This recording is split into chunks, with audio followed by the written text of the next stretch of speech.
In the beginning was the Word, and the Word was with God, and the Word was God. He was in the beginning with God. All things were made through him, and without him nothing was made that was made.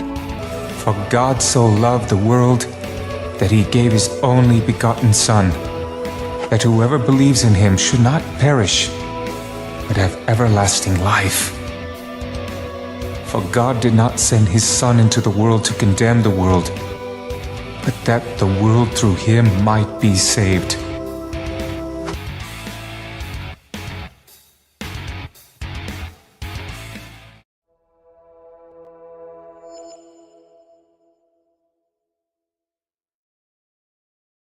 Well, hello, boys and girls. It is Sunday night, and tonight is Bible study night, and I'm your host, Jake Johnson, and tonight we're in the great book of Zephaniah, chapter 3, verse 11. That's where we left off last week, and we skipped the next last week, and now we're back on it this week, I think. Anyway, how you doing? Are you freezing to death yet? Is it cold where you are? Because it's cold where I'm at. That's why I'm drinking this nice hot cup of coffee in this stainless steel cup. Don't you wish you had one of those? If you did, you could go to the kitchen and pour yourself a nice hot cup of coffee. But if you don't have a cup, you got to go get one. I recommend you get the one in the description below. It has my face on it. It is fantastic. Also, like, subscribe, share, support, and super chats are available in the chat box. Also, hit that JTAG button. That covers it. Dennis, you get the gold star. You're the first in chat tonight. What's up, buddy? Amanda says, Dennis, it's your gold star. And hi, Dennis. Dennis says, hey, Amanda, we're not going to talk all night tonight. We're going to get right to the reading, so just let a few more people show up. 8:12, that's when we're getting started. April Rain's here. She says, hello, everybody. Much love, heart. Hey, what's up? How's it hanging? You guys, like, inundated with snow and salted roads and everything down there in Florida? Oh, that's right. You don't have weather in Florida. My bad. We got weather here. It hasn't snowed yet, but it's looking likely. Amanda says hi, by the way. Dennis says, hey, April. All I can say is thank God the Christmas season is over. April says, Jake, Amanda, Dennis, good to see you too. Love you. Well, we love you too. Whatever Kevin said probably isn't true. Just had a band practice. Got some good work done. 10 new songs added to the list with the new bass player, so he's a quarter of the way there. April says, for real, Jake. For real, for real. I don't like Christmas. It's too expensive. Everything wants to break at Christmas when you got to spend all your money on other things.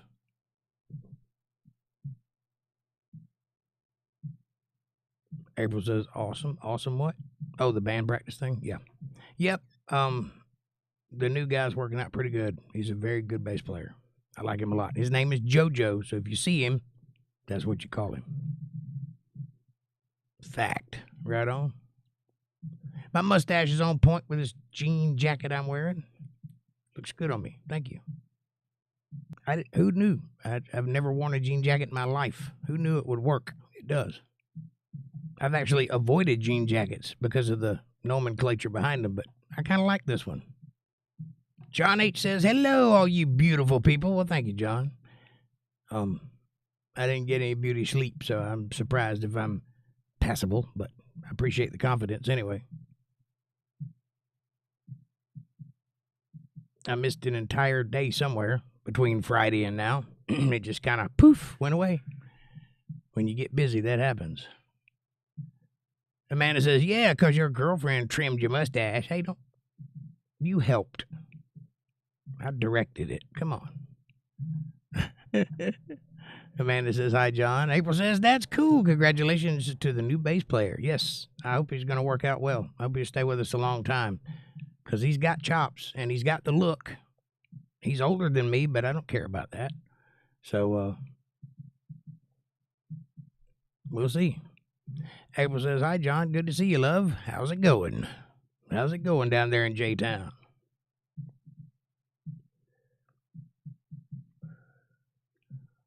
In all the towns in all the world, you had to drink your gin and mine, or something like that, right?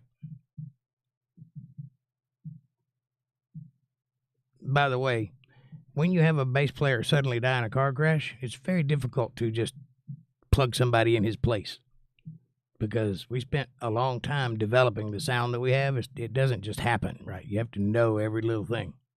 It takes a while, and then you got to find the guy that fits. You just can't have any bass player. It has to be the right guy. A bass player, if he's good, you shouldn't even recognize that he's there. You should never hear him. If you hear him, he's making a mistake. That's the way I look at it. Bass is to move music. It's supposed to influence the feeling of it, but not be audible. You hear it, but your brain ain't supposed to pick that stuff up. Mark of a good musician is when you listen to the song but can't hear the individual pieces, but it sounds like flowing music. That's a good musician. If you can hear the individual pieces, they're trying too hard.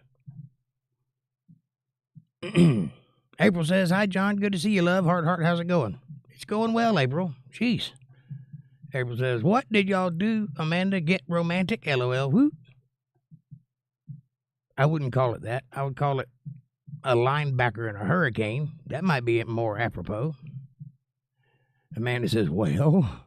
And April says, "Yes, I absolutely agree, Jake, about the music. Yes, you got to have guys that don't stand out or stand out as a whole. I do plenty of standing out, so they need to be in their spot. So you got to find the right guy for that mix. And I think we found him. It's pretty interesting. I'm excited. I can't wait till we do a show together. We've already played on stage together, but that's not the same thing as a whole show." Exactly, says April. Thumbs up and a big wired out smiley face. All right. You guys ready to get some Bible studying done? We're not going to talk all night tonight. April says, "Oh my. You been watching Star Trek again?"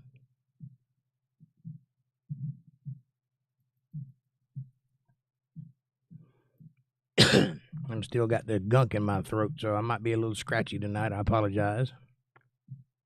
It happens when it gets cold. You just need to keep the coffee coming. I'll get through it. All right, let's get after it. If you got your Bibles handy, crack them open to the great book of Zephaniah. Where's my book at? Chapter 3, verse 11. Well, why is that off-centered? Oh, I see. There it is. Let's do it. And it reads, 5, 6, 7, 8. "In that day shalt thou not be ashamed for all thy doings, wherein thou hast transgressed against me." In the day that he's talking about, they're not going to feel bad because they sinned against God. Why? Because they don't believe there is a God. "Wherein thou hast transgressed against me, for then I will take away out of the midst of thee them that rejoice in thy pride." Interesting they use the word pride here. It's almost like you could compare it to what's going on today, and the word they use is pride. Cowboys 8 panel, what's happening, darling? Merry Christmas, Happy New Year, how you doing? Happy birthday if I missed one. So what he's saying is, don't worry. You might not feel bad because you slighted me, but I'm going to get the most proud of you, and I'm going to tear you down. So all those people out there having pride-type parades, remember that. Remember that it's those people that are going to get pulled down first. "And thou shalt no more be haughty because of my holy mountain," or because of the environment you live in. You have allowed yourselves to become very rich based on, resources. That's my mountain. You're supposed to be giving the thanks to me, says God. "I will also leave in the midst of thee an afflicted and poor people." You will be poor and afflicted.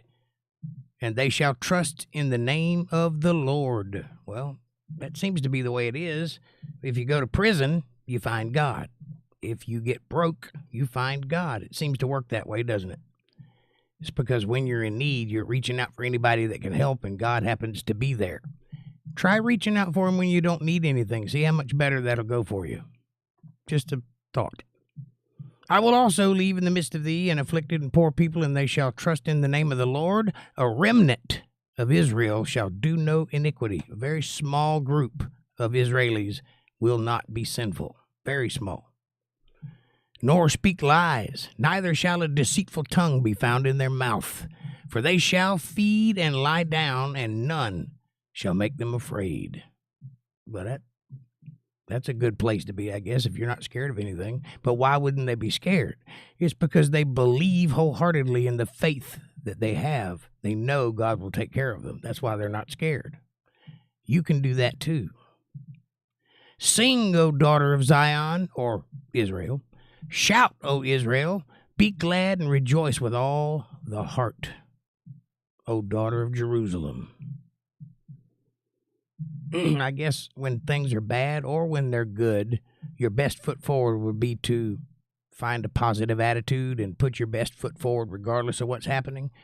That's kind of what he's telling them to do here, and I don't disagree. The Lord hath taken away thy judgments. He hath cast out thine enemy, the King of Israel. Even the Lord is in the midst of thee. Thou shalt not see evil any more. This is when God has cleansed that area of all bad things. That's somewhere after Armageddon, after the tribulation, all that happens. This is a prophetic book, so it's talking about what they're going through, but it's also talking about what's coming. Always keep that in mind when you're reading prophetic books. In that day it shall be said to Jerusalem, fear thou not. And to Zion, let not thine hands be slack. Don't sit idle. Get busy. Don't be scared. Get out there and get something done. The Lord thy God in the midst of thee is mighty, and he will save. He will rejoice over thee with joy. He will rest in his love. He will joy over thee with singing. Remember that. I will gather them that are sorrowful for the solemn assembly. That would be Passover and all the little feasts that go along with it. Who are of thee, to whom the reproach of it was a burden? Did people resent having to do all of the feasts? Well, some of them did. They wanted to be in control of their lives. They don't like asking permission to do something. They don't like knowing that there's a judge that observes their every movement. They don't like being beholden to an authority figure. Now think about this. That's the same reason science turned its back on God. Academia. Because they didn't want to be beholden to the Creator. Most atheists have that same problem. Most atheists' biggest problem is not that they don't believe in God. They do. They choose to not believe in something they know exists. They're mad at it. They're angry about something God represents to them because they hadn't thought it through, obviously. Behold, at that time I will undo all that afflict thee, and I will save her that halteth, and gather her that was driven out. And I will get them praise and fame in every land where they have been put to shame. He's going to restore Jerusalem to its former glory. At that time will I bring you again, even in the time that I gather you. That's pretty soon after what's going to happen next. For I will make you a name and a praise among all people of the earth. How many? That's everybody. That's every nation is going to praise Jerusalem. They're going to become the world power once again. Write it down. When I turn back your captivity before your eyes, that's when all this is going to occur. You'll see it happen. There'll be no mystery. You'll know I'm doing it, and you'll see it occur. They're just going to let you go, and when you get home, you'll be rich and powerful. Think about that. That's the end of the book of Zephaniah, and we begin the great book of Haggai, who I think is a Harry Potter character. In the 2nd year of Darius, the king, in the 6th month, in the 1st day of the month, came the word of the Lord by Haggai, the prophet, unto Zerubbabel, the son of Shealtiel, governor of Judah, and to Joshua, the son of Josedek, the high priest, saying, Thus speaketh the Lord of hosts, saying, This people say, the time is not come, the time that the Lord's house should be built. This is obviously before David became king, before Saul became king. This is back in the Old Testament. Darius took over for Josiah. Anyway, no, it's not time to build God's house because he didn't ask for it. He didn't ask for it when David did it. The only reason it was time is because he knew the people that, owned a bunch of cedar trees. That would be, I just drew a blank. Lebanon. That's it, Lebanon. He was friends with the king of Lebanon, like real close friends, like they were both Masons. So the guy in Lebanon gave David all of the material he needed to build that house in exchange for favors later. He didn't actually pay him, but he took care of him when he got rich. It's a pretty nice deal for that guy. But that's how they got all the material to build Solomon's temple, because they were given it by Lebanon, among other people.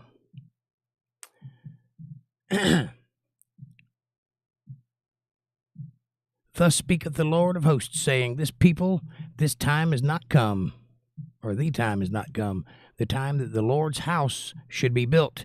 Then came the word of the Lord by Haggai the prophet, saying, Is it time for you, O ye, to dwell in your sealed houses, houses with ceilings?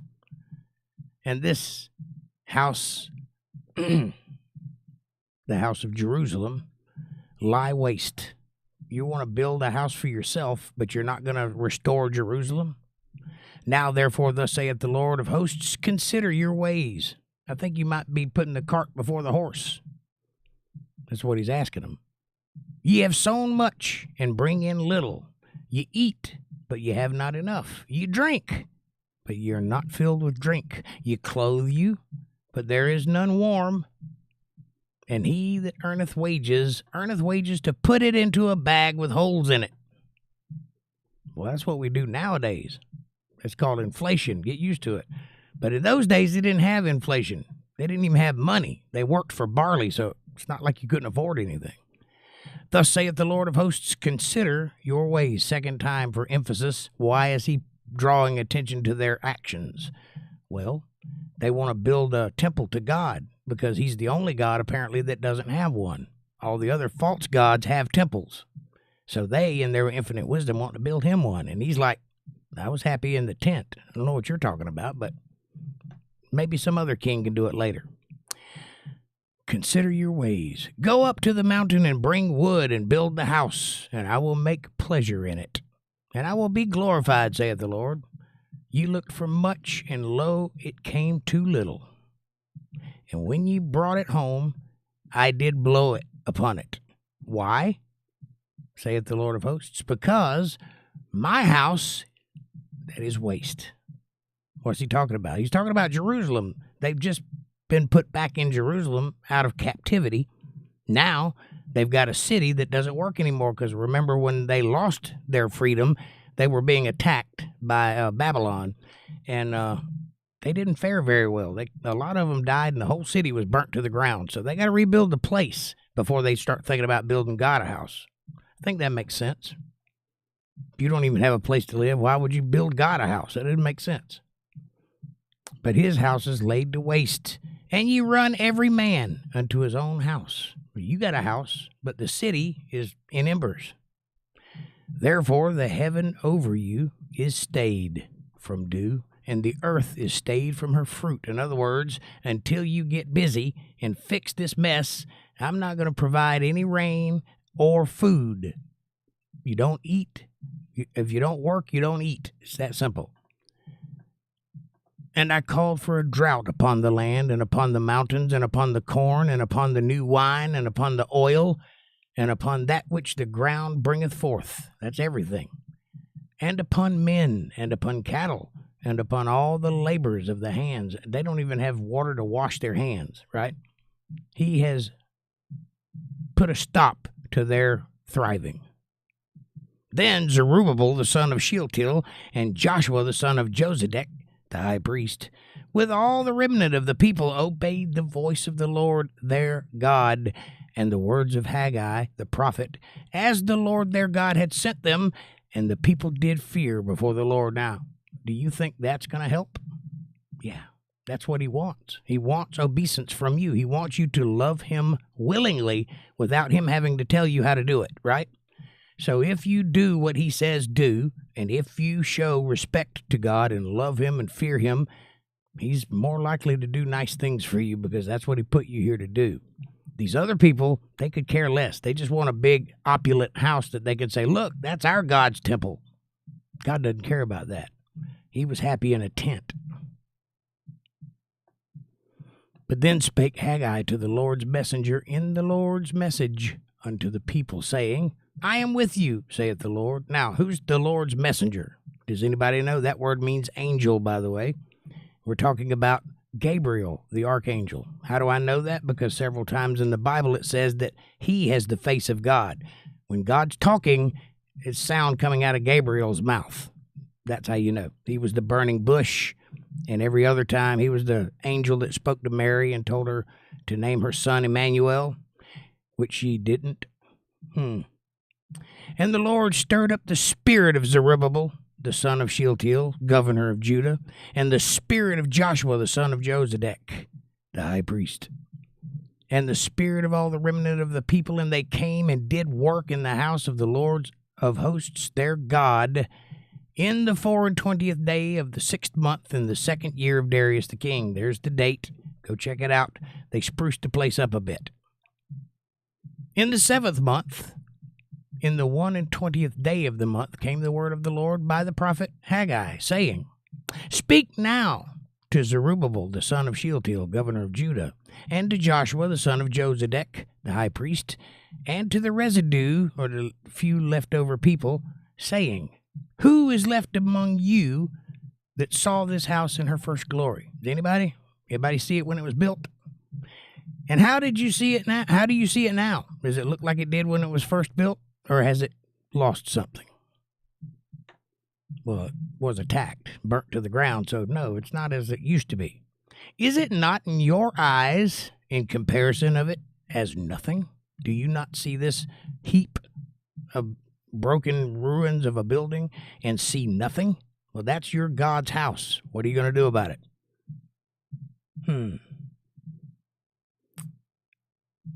Yet now be strong, O Zerubbabel, saith the Lord, and be strong, O Joshua, son of Josedek, the high priest, and be strong, all ye people of the land, saith the Lord, 3 times for emphasis, and work, period, for I am with you, saith the Lord of hosts. First of all, have I not said 1,000,000 times that it's about doing the work? Jesus spoke in parables about work, about the jobs that they did in that area, fishing and husbandry and vineyard work and a wine press and all of that stuff. That's his parables. If you read the Bible, it's always pointing to you doing some form of work, right? So what is he telling the people of Jerusalem who have just been released from captivity? They're all back in their city and it's burnt to the ground. He says, don't be afraid, be strong, and get to work because I'm with you. That means that your work will be fruitful because God is with you. So if you feel God is with you, get to work. You got things to do. According to the word that I covenanted or promised with you when you came out of Egypt. Remember when they saw him on Mount Sinai and Moses was up there for too long and they started building a golden calf? When he came back, he had the 10 commandments. Yeah, that's the covenant he's talking about. I will always keep you safe if you do what I tell you to do. He says, so my spirit remaineth among you, fear not. That's the Holy Spirit, by the way. For thus saith the Lord of hosts, yet once, it is a little while, and I will shake the heavens and the earth and the sea and the dry land, and I will shake all nations, and the desire of all nations shall come. And I will fill this house with glory, saith the Lord of hosts. Yes, he's going to put a hurting on the world, and they're all going to come to Jerusalem and pay tithes. So they'll be full of money.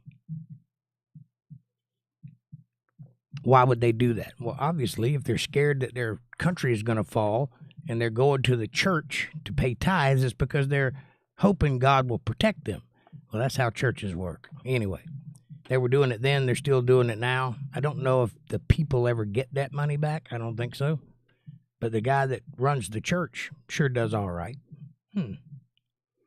Anybody know Joel Osteen? When God starts shaking the heavens and the earth and the sea and the dry land and the nations, do you think he's going to be in God's Rolodex? I don't think so. God says, however, the silver is mine and the gold is mine, saith the Lord of hosts. Why? He doesn't need money. Obviously, it's to run the temple. The glory of this latter house, the second temple, shall be greater than the former, saith the Lord of hosts. In this place will I give peace, saith the Lord of hosts. So he's already got a plan for this area. Now, why does the money stay with God? Well, because he already has it doled out for what its use is. It's not to make you rich. It's to run the temple and make sure that it's open 24 hours a day so that everybody can be part of it, right? There's plenty of money to be had for the people that work there, but when it comes in as a dowry or as a payment or as a, whatever you want to call it, a tithe, it goes to the church. It goes to the treasury, and it's spent on the church. There should be a guy in charge of that. Those guys have been corrupt a long time, though. The glory of this latter house shall be greater than the former. That means the first temple of God, and it was beautiful, by the way. It was clad in gold and built out of cedar and stone, carved without using hand tools because apparently striking stone is violent, so they did it without hands. I don't know how they did it, but they did it. Everything was embroidered and ornate and had little figurines all over. It was beautiful. This one's going to be better, the second one. Wonder what the third one will look like. Probably a box. That's about the respect they have for God.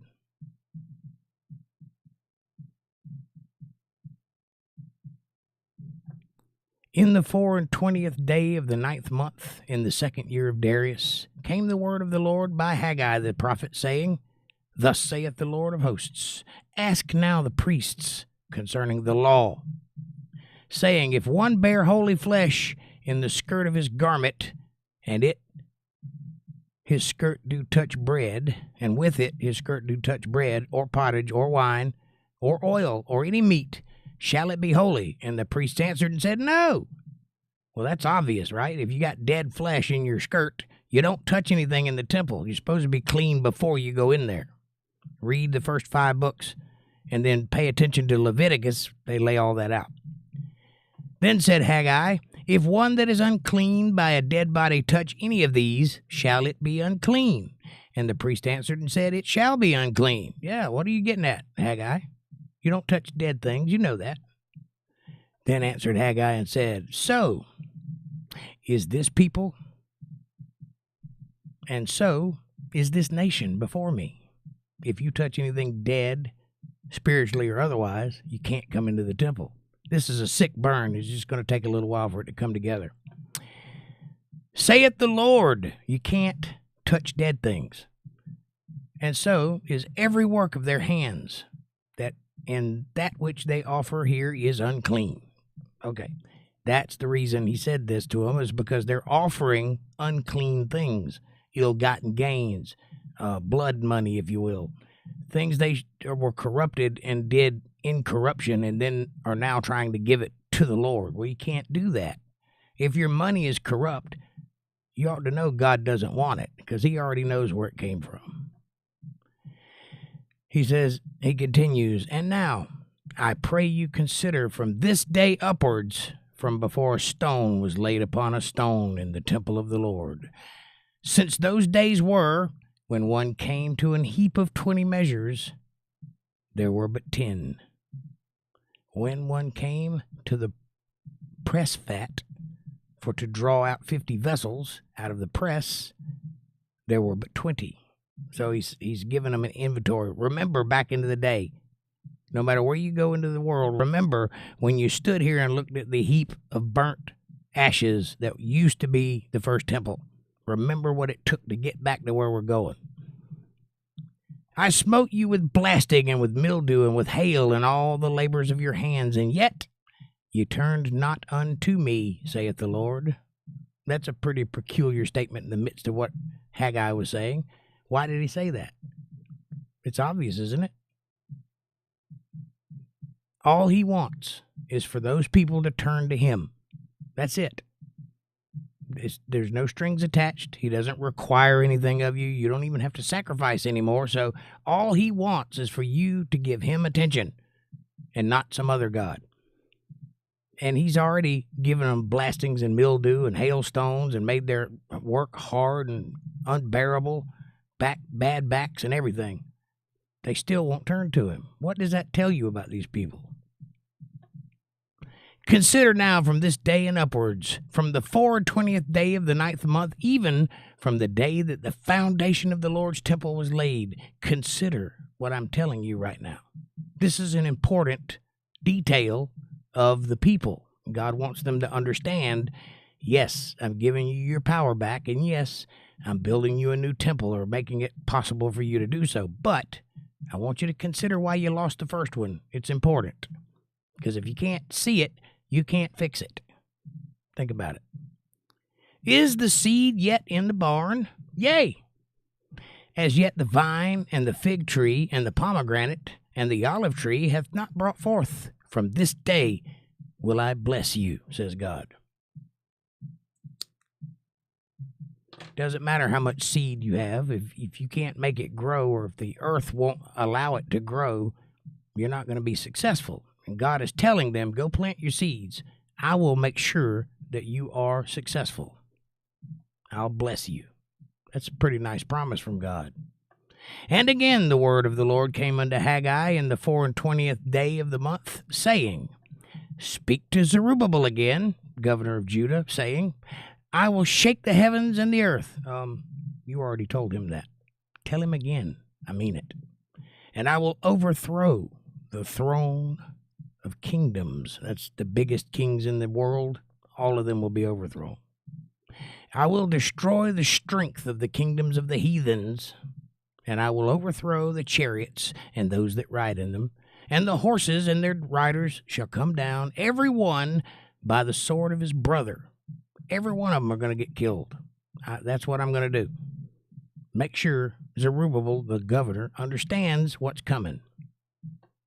I wonder if he does. In that day, saith the Lord of hosts, I will take thee, O Zerubbabel, my servant, the son of Shealtiel, saith the Lord. And I will make thee as a signet, or a little pendant on a ring that signifies that he works for the king, the king's hand, if you're like Game of Thrones. For I have chosen thee, saith the Lord of hosts. There you go. Now, is Zerubbabel one of God's chosen people? Yes.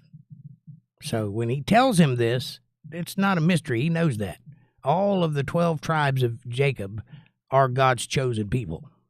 He set them apart for a reason. What's the reason? Because they're in the bloodline of Adam. Make sense? Okay. Zechariah.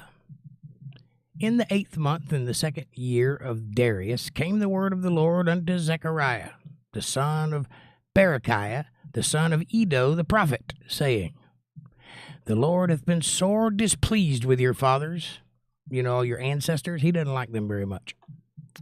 Therefore, say thou unto them, Thus saith the Lord of hosts, Turn ye unto me, saith the Lord of hosts, and I will turn unto you, saith the Lord of hosts. Being a little bit, redundant? No. Think about what he just said. I've given you plenty of time, your fathers. That means all your grandfathers. If they're still alive, go tell them you've had plenty of time to change and you haven't done it. So I'll give you an olive branch. I will turn to you if you will turn to me, says God. He says that to you too, by the way.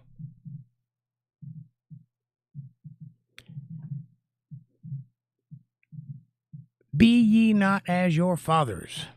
He's talking to the new people now. Unto whom the former prophets have cried, saying, Thus saith the Lord. Yeah, well, God has always sent somebody to tell everybody what was happening so that they didn't get caught off guard. Always there were a prophet. If you read all the books of the Bible, there's always a prophet. Somebody is there with knowledge of what's going on. And they cry. They don't listen. They don't believe the prophet, or whatever he says doesn't register, and they cry. But they don't change. And that's the only thing they haven't done. That's what all of them have in common. They have not turned back to God, which is what he wants.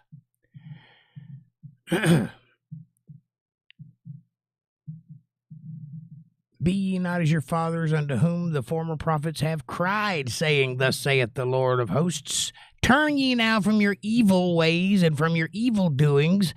But they did not hear, nor hearken unto me, saith the Lord. Didn't matter what I said. Didn't matter what I did. I've literally killed people, and they don't care. They will not stop doing the thing that they have always done. Your fathers were, where are they? Where are your fathers? And the prophets, do they live forever? No. They're people, so they die. But if you don't have the prophets, who's going to tell you what's going to happen? Well, you should have listened to one of them. Maybe they'd still be happening. God says, But my words and my statutes, which I commanded my servants the prophets, did they not take hold of your fathers? Did they not go and tell the people I told them to tell? Why didn't they listen? And they returned and said, Like as the Lord of hosts thought to do unto us according to our ways and according to our doings, so hath he dealt with us. That's what's going to happen. You're going to get punished for what you've done. You're going to be held accountable for your mistakes, nobody else's.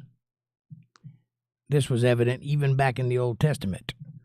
Upon the 24th day of the 11th month, which is the month Sebat, which is not Shabbat, which is a different word, in the 2nd year of Darius came the word of the Lord unto Zechariah, the son of Berechiah, the son of Iddo, the prophet, saying. So Zechariah has fathers who were prophets. He hasn't, up until this point, been one, but I guess it runs in the family. He's going to be a prophet now. I saw by night, and behold, a man riding upon a red horse, and he stood among the myrtle trees that were in the bottom. The bottom what? The bottom. You got the high street, and you got the bottom, which is a field. It's British. You'd understand if you were from there. And behind him were their red horses, speckled and white.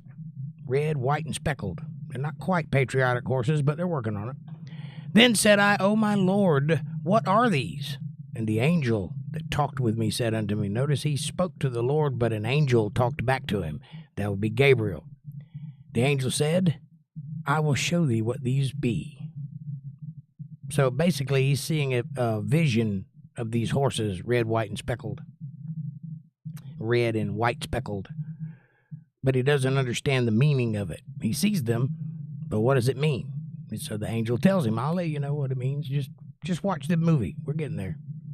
And the man that stood among the myrtle trees answered and said, These are they whom the Lord hath sent to walk and to and fro through the earth. Now there is a very interesting statement.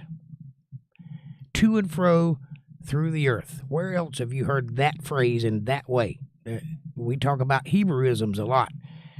The language of Hebrew has some very interesting details about it. One of which is that it's hard to replace those words. They have to say what they say because of the acrostics that they're written in. Each letter has a meaning of its own. In conjunction, they mean another word, but depending on what letter you use, the meaning of the word might change. And each letter has a number associated with it, and those numbers have meanings too. Not to mention the fact that you can line up the words, not in a sentence, and then read downwards according to the meanings of the paragraph. Now, one of the things that they did was they had their own way of speaking. They'd use figures of speech much like we do, but in their own way. This is one of them, to and fro through the earth. Wasn't literally walking through the earth, but he was up to no good. That's what that means. We would call this person a vagabond or a hoodlum, one who walks to and fro in the earth. Now, the only other times that this phrase has been used is on Noah's Ark when they let the bird go for the first time after a year of rain, and he went to and fro in the earth looking for a place to land. And the other time before that is in Job, when Satan goes to heaven and talks to God, and he tells God, I've been walking to and fro in the earth, being one of these people that he's referring to. So who are these red-horsed people? They are demons, as best as I know to describe them. And they answered the angel of the Lord, stood among the myrtle trees, and said, We have walked to and fro in the earth, and behold, all the earth sitteth still and is at rest. That's not good. That means everybody's dead. Think about it. Then the angel of the Lord answered and said, O Lord of hosts, how long wilt thou not have mercy on Jerusalem and on the cities of Judah, against which thou hast had indignation these 60, that's 60 years, and 10 years, that's 70 years. So 70 years he's been mad at these people. The angel said, when are you going to walk it off, dude? Get over it. And the Lord answered the angel that talked with me with good words and comfortable words. So the angel that communed with me said unto me, Cry thou, saying, Thus saith the Lord of hosts. Do your job. You're a prophet. Go cry. Cry thou, saying, Thus saith the Lord of hosts, I am jealous for Jerusalem and for Zion with a great jealousy. Remember God telling you he was a jealous God back in Genesis? I am very sore displeased with the heathen that are at ease. For I was but a little displeased, and they helped forward the affliction. They helped push it forward. So in other words, he's telling this person, Zechariah, he's telling him that all of the people that came before him put themselves in the position they're in. I was just a little angry. I wasn't mad. I was just peeved, but they couldn't help themselves. They put themselves in the shape they're in. They caused the affliction. They pushed it forward. Therefore, thus saith the Lord, I am returned to Jerusalem with mercies. My house shall be built in it, saith the Lord of hosts, and a line shall be stretched forth upon Jerusalem. He's going to measure the place. He's getting serious. Hey, Maureen Flood, long time no see. Cry yet, saying, Thus saith the Lord of hosts, My cities through prosperity shall yet be spread abroad. And the Lord shall yet comfort Zion, and shall yet choose Jerusalem. But he's going to hurt you first. That's what he's telling them. Then I lifted up mine eyes and saw, and behold, 4 horns. Remember those 4 horns? They're on the sacrificial altar. And I said unto the angel, Gabriel, that talked with me, What be these? And he answered me, These are the horns which have scattered Judah, Israel, and Jerusalem. Yeah. Why? Because they were worshiping false gods in the temple. That's what caused God to get mad in the first place. Don't do that. And the Lord showed me 4 carpenters. Then I said, What come these to do? Well, carpend, obviously. And they spake, saying, These are the horns which have scattered Judah, so that no man did lift up his head. In other words, people didn't cause this. They caused this. But these are come to fray them like a shoestring, frayed end,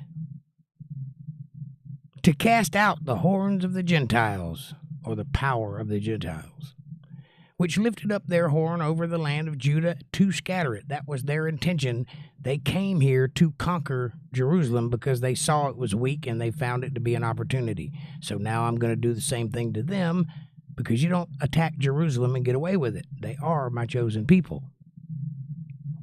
So I lifted up mine eyes again and looked, and behold, a man with a measuring line in his hand. Now we're getting serious. When God has his plumb bob out, he's making stuff. Then said I, Whither goest thou? Where are you going, God? And he said unto me, to measure Jerusalem, to see what is the breadth thereof, and what is the length thereof. Now, if you have ever studied math, you know that breadth is an imaginary thing. There's no such thing as breadth. We live in 3 dimensions. That's width, height, and length. There is no breadth. That is imaginary, or it's another dimension. In physics, that's what they teach.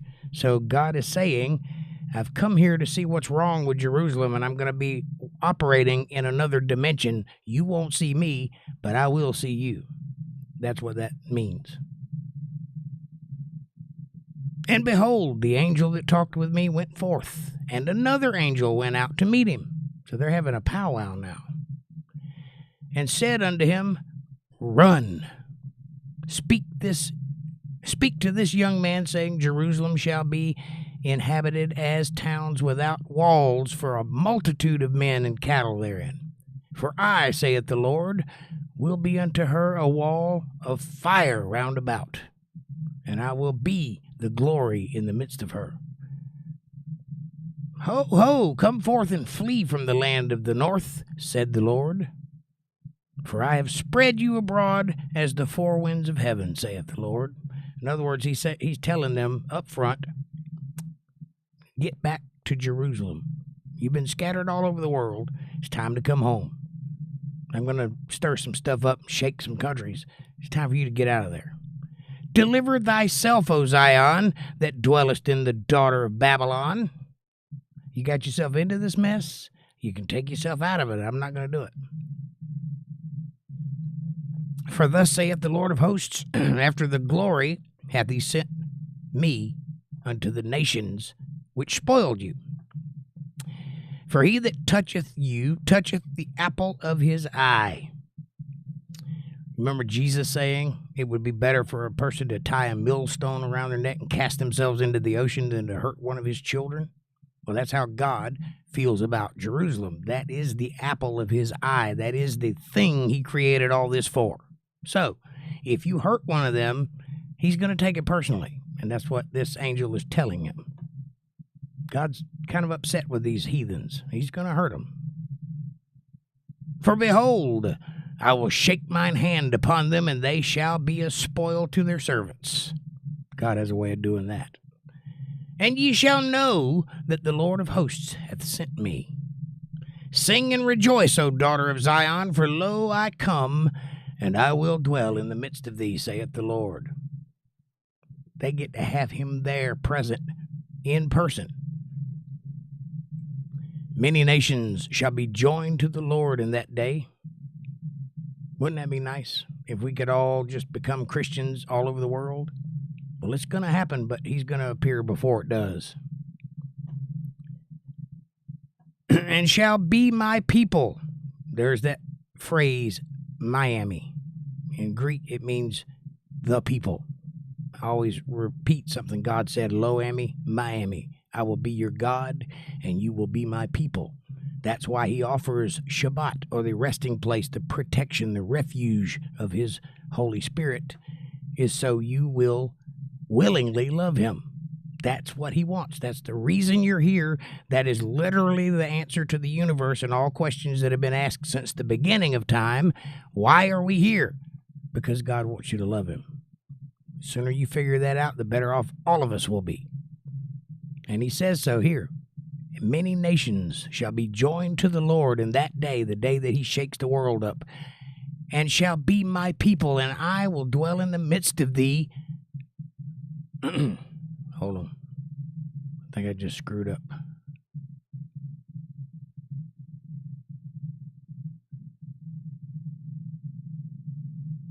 There we go. And I will dwell in the midst of thee, saith the Lord. And many nations shall be joined to the Lord in that day, and shall be my people. And I will dwell in the midst of thee, and thou shalt know that the Lord of hosts hath sent me unto thee. That's obvious. God wants you to love him. And the Lord shall inherit Judah his portion in the Holy Land, and shall choose Jerusalem again. Why? He chose him the first time. He wasn't wrong then. He's not wrong now. But he's going to give them the inheritance that they've basically lost any right to because of their actions. So he's going to fix Jerusalem. He's going to straighten them back out and get them back to the right path, and then give them their inheritance and hope that they go on throughout history being nice. Doesn't work that way, though. Free will. Be silent, O all flesh, before the Lord, for he is raised up out of his holy habitation. He's here. He's not somebody you're talking about. He's here. Be quiet. Be still and know that he is God a lot, so he doesn't get mad. And he showed me Joshua the high priest standing before the angel of the Lord, and Satan standing at his right hand to resist him. Why would Satan be there all of a sudden? As I've told you before, Satan works in and out of heaven freely. Why? Because he's supposed to be there. That's why nobody freaks out when he shows up. And he has a job to do, and that job is to tempt everything God tries to do, so that there is a balance, because it's all about light. God is light. He is an all-consuming fire.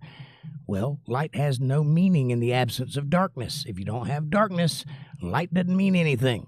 That's why Satan exists, to be the darkness that you can run towards the light from. And the Lord said unto Satan, talking to Satan now, the Lord rebuke thee, O Satan, even the Lord that hath chosen Jerusalem, rebuke thee. Is not this a brand plucked out of the fire? Yes, it is pretty standard that when something good is about to happen, the devil jumps in and tries to corrupt it so that it doesn't happen. It is a brand.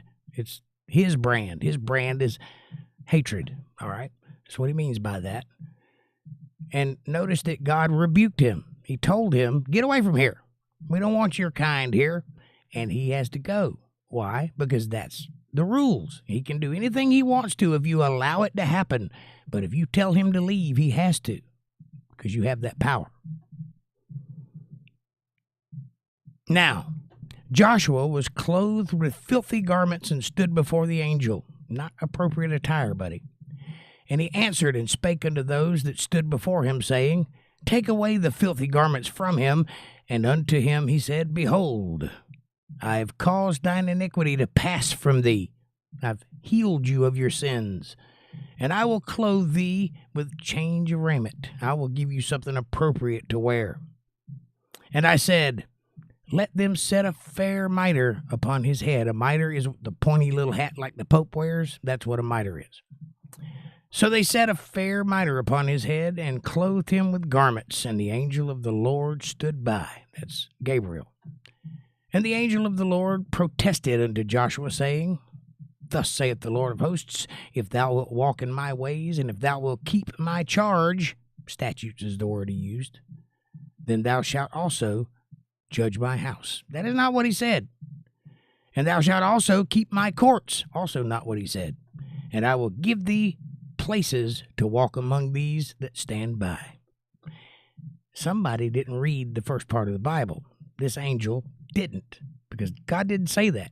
He said grace, love, and mercy is what you get if you will walk in my ways and keep my statutes, judgments, and precepts and do them. You can't just know them. You got to do them too. That's the part. Hear now, Joshua the high priest, thou and thy fellows that sit before thee, for they are men wondered at. They're really smart people, and most people don't get what they're talking about. For behold, I will bring forth my servant, the branch. Who's the branch? We are in Old Testament, right? Yeah, okay. So we clearly aren't talking about Jesus. Well, who is God's servant that acts like a branch in which many fruits hang from? That would be Jesus. For behold, the stone that I have laid before Joshua, upon one stone shall be 7 eyes. Behold, I will engrave the graving thereof, saith the Lord of hosts, and I will remove the iniquity from the land in one day. Any ideas what day that is? Judgment Day. In that day, saith the Lord of hosts, shall ye call every man his neighbor under the vine and under the fig tree. This is a euphemism, The vine is a bloodline, and the fig tree is a generation. The fruit that the vine puts out. It's a Hebrewism like to and fro was. What does this mean? In the judgment day, the Lord of hosts will call to him everybody that is part of the bloodline. That's everybody on earth. So you know, all people that have ever lived and ever will live will be before God on that day. You can't miss it. And the angel that talked with me came again and waked me as a man that is wakened out of his sleep, like, hey, dude, get up. Like that. And he said unto me, what seest thou? And I said, I have looked, and behold, a candlestick, all of gold, with a bowl upon the top of it, and his 7 lamps thereon, and 7 pipes to 7 lamps, which are upon the top thereof, and 2 olive trees by it, one upon the right side of the bowl, and the other upon the left side thereof. Now, what is he describing? That's the menorah. The menorah is a symbol of the Jews. I don't know what it symbolizes, but you can look it up. But the fig trees are symbolic of tribes. Hope that helps. So I answered and spake to the angel that talked with me, saying, what are these, my Lord? And then the angel that talked with me answered and said unto me, knowest thou not what these be? And I said, no, really, I don't know. Then he answered and spake unto me, saying, this is the word of the Lord unto Zerubbabel, saying, not by might, nor by power, but by my spirit, saith the Lord of hosts. Now, that's Jesus Christ, is the Spirit of God on earth. So he's saying, not by strength and power, not by my pure ability to overthrow you. I'm going to win using just my spirit. Who art thou, O great mountain? Before Zerubbabel thou shalt become a plain. Before this guy's dead, you won't exist anymore, great mountain. Who are you? And he shall bring forth the headstone thereof with shoutings, crying, grace, grace unto it. Moreover, the word of the Lord came unto me, saying, the hands of Zerubbabel have laid the foundation of this house. His hands shall also finish it. And thou shalt know that the Lord of hosts hath sent me unto you. So he's giving references and receipts to the fact that he is speaking what God told him to speak. He is acting as a prophet. At this time, prophets have kind of disappeared, so I could see why he would be curious as to whether they believed him or not. For who hath despised the day of small things? For they shall rejoice, and shall see the plummet in the hand of Zerubbabel with those 7. They are the eyes of the Lord, which run to and fro through the whole earth. So Satan ain't the only one that walks around. God does too. You want proof of that? Measure his reaction to Babylon in the Old Testament. It's one of the first 5 books when he finds Babylon. He's standing there on the cliff looking out across the plain, and he sees them building whatever they're building in Babylon, and he's talking with, I assume, his angels, and he says, my God, my me, if I don't put a stop to this right now, there's nothing they won't be able to do. He's talking about the people building the Tower of Babel, whatever that is. He said out of God's mouth, if I don't stop this, they're going to go wild. There's nothing I can do. They will know everything. They will do everything. That's why he destroyed the tower and changed all of their languages so they couldn't communicate with one another, to stop them from whatever it was they were doing. Wasn't building a mud brick tower, I can tell you that. Then answered I and said unto him, what are these 2 olive trees upon the right side of the candlestick and upon the left side thereof? And I answered again and said unto him, what be these 2 olive branches, which through the 2 golden pipes empty the golden oil out of themselves? That's pretty interesting. And he answered me and said, knowest thou not what these be? And I said, no, my Lord. You already asked me that. I don't know what I'm looking at. Then said he, these are 2 anointed ones. that stand by the Lord of the whole earth. Now, who are the anointed ones? Melchizedek and Jesus Christ. Think about it.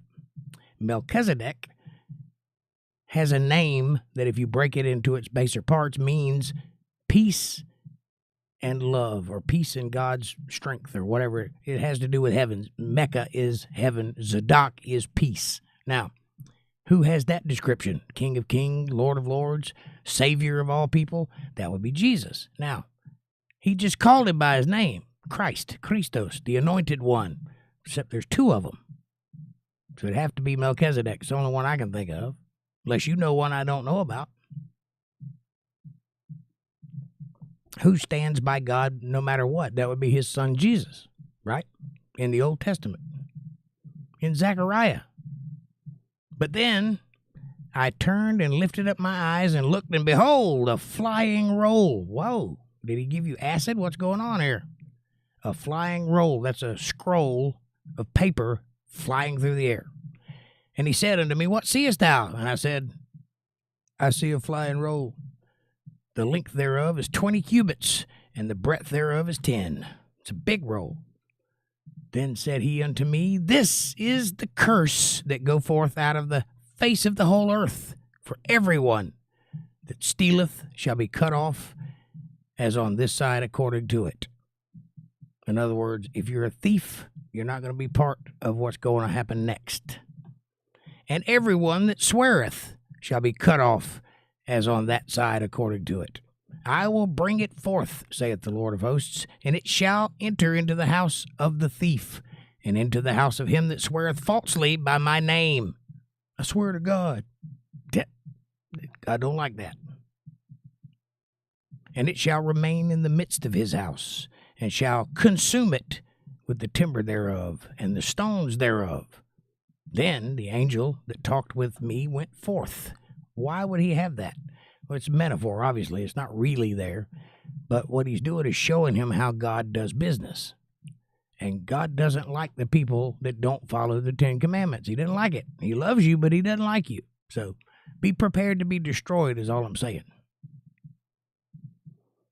Then he said unto me, Lift up now thine eyes and see what it is that goeth forth. And I said, What is it? Open your eyes, right? Don't ask me. That's why you have eyes. Look. And he said, This is an ephah that goeth forth. An ephah is a container like a glass. And he said, Moreover, this is their resemblance through all the earth. The people that are thieves and liars and swearers, they look like an ephah compared to the rest of the world. There's not that many. And behold, there was lifted up a talent of lead. A talent, I forget the exact weight, but it's a pretty big-sized piece of lead. It's one of the biggest measurements of, like, a precious metal that you can have. I don't remember exactly. It might be 100 pounds, but I can't remember. But it's big, anyway. This is their resemblance through the earth. Behold, there was lifted up a talent of lead, and this is a woman that sitteth in the midst of the ephah. What? And he said, This is wickedness. That's what you're looking at. And he cast it into the midst of the ephah, and he cast the weight of lead upon the mouth thereof, closing the ephah. Why did he do that? Because wickedness is in that glass. This is a metaphor. Obviously, it's a prophecy, but what's he talking about? Well, we'll get into that. He said, This is wickedness, and he cast it in the midst of the ephah, and then put the weight of lead on top of the mouth of it so it couldn't get out. Then I lifted up my eyes and looked, and behold, there came out 2 women, and the wind was in their wings, for they had wings like the wings of a stork. And they lifted up the ephah between the earth and the heavens. Heaven, singular. These are, I guess you would call them succubus. That's the only thing I can think of. They're women, but they have wings. They're not human beings. And what's in the ephah is between heaven and earth. So the wickedness is being caused on earth, right? So if you think about the yin-yang or any dichotomy that mankind has invented to try to describe spiritual things, you have a population of people and then two sets of circumstances. One's good and one's evil, and these two forces are battling it out for all mankind on a daily basis. So those two things happen to you. They're not caused by you. So that you understand, you are not the source of evil. You might be afflicted by it, but you're not the source of it. Satan is the source of it. Actually, God is the source of it because he created it, but he created it for a purpose, for you to flee from it. That's why when he put it in the Garden of Eden, he told mankind, don't touch that tree. You can have everything you want. Leave that alone, right? He had to put it there so you'd have free will, but he told you don't touch it, and you did. And that's why little kids die of cancer and other things.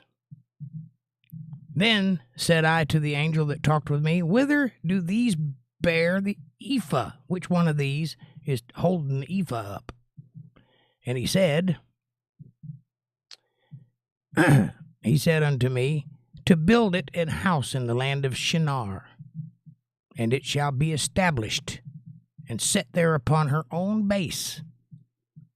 In other words, in the Middle East is where evil is going to take hold. That's where they're taking this thing. And it'll have its own ecosystem, right? It'll have its own power source, meaning somebody's going to take up this cause and make it their identity, and then this thing is going to exist in Shinar or wherever in the Middle East Shinar is, and it's going to spread, right? That's what they're describing here. And it's set upon its own base, meaning nobody is a master over it. It's the master of that domain. And I turned and I lifted up mine eyes and looked, and behold, there came 4 chariots out from between the 2 mountains, and the mountains were mountains of brass.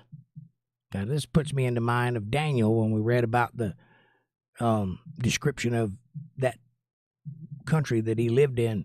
It was iron and brass and lesser metals, and then it had feet of clay. But it was a real strong country, but no foundation. That's what that reminds me of. So you got 2 mountains that are made of brass. It's pretty strong. Not the strongest thing in the world, but tough. Brass is used for a lot of things, but these 2 angels or chariots are coming out from between them, meaning they're not going to offer them any protection whatsoever. But in the first chariot were red horses. Red horses? You mean like the red horses speckled with white that we read earlier? Yep, same ones. Who did we say those were from? Okay. And the second chariot had black horses. And in the third chariot, white horses. And in the fourth chariot, grizzled and bay horses, or specifically green horses. That is the 4 horsemen right there. That's what's in Revelations. The red horse, the horse of war.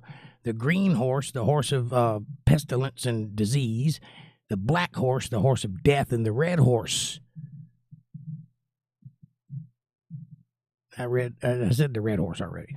Anyway, they're all there. The white horse is Jesus. Anyway. Then I answered and said unto the angel that talked with me, what are these, my Lord?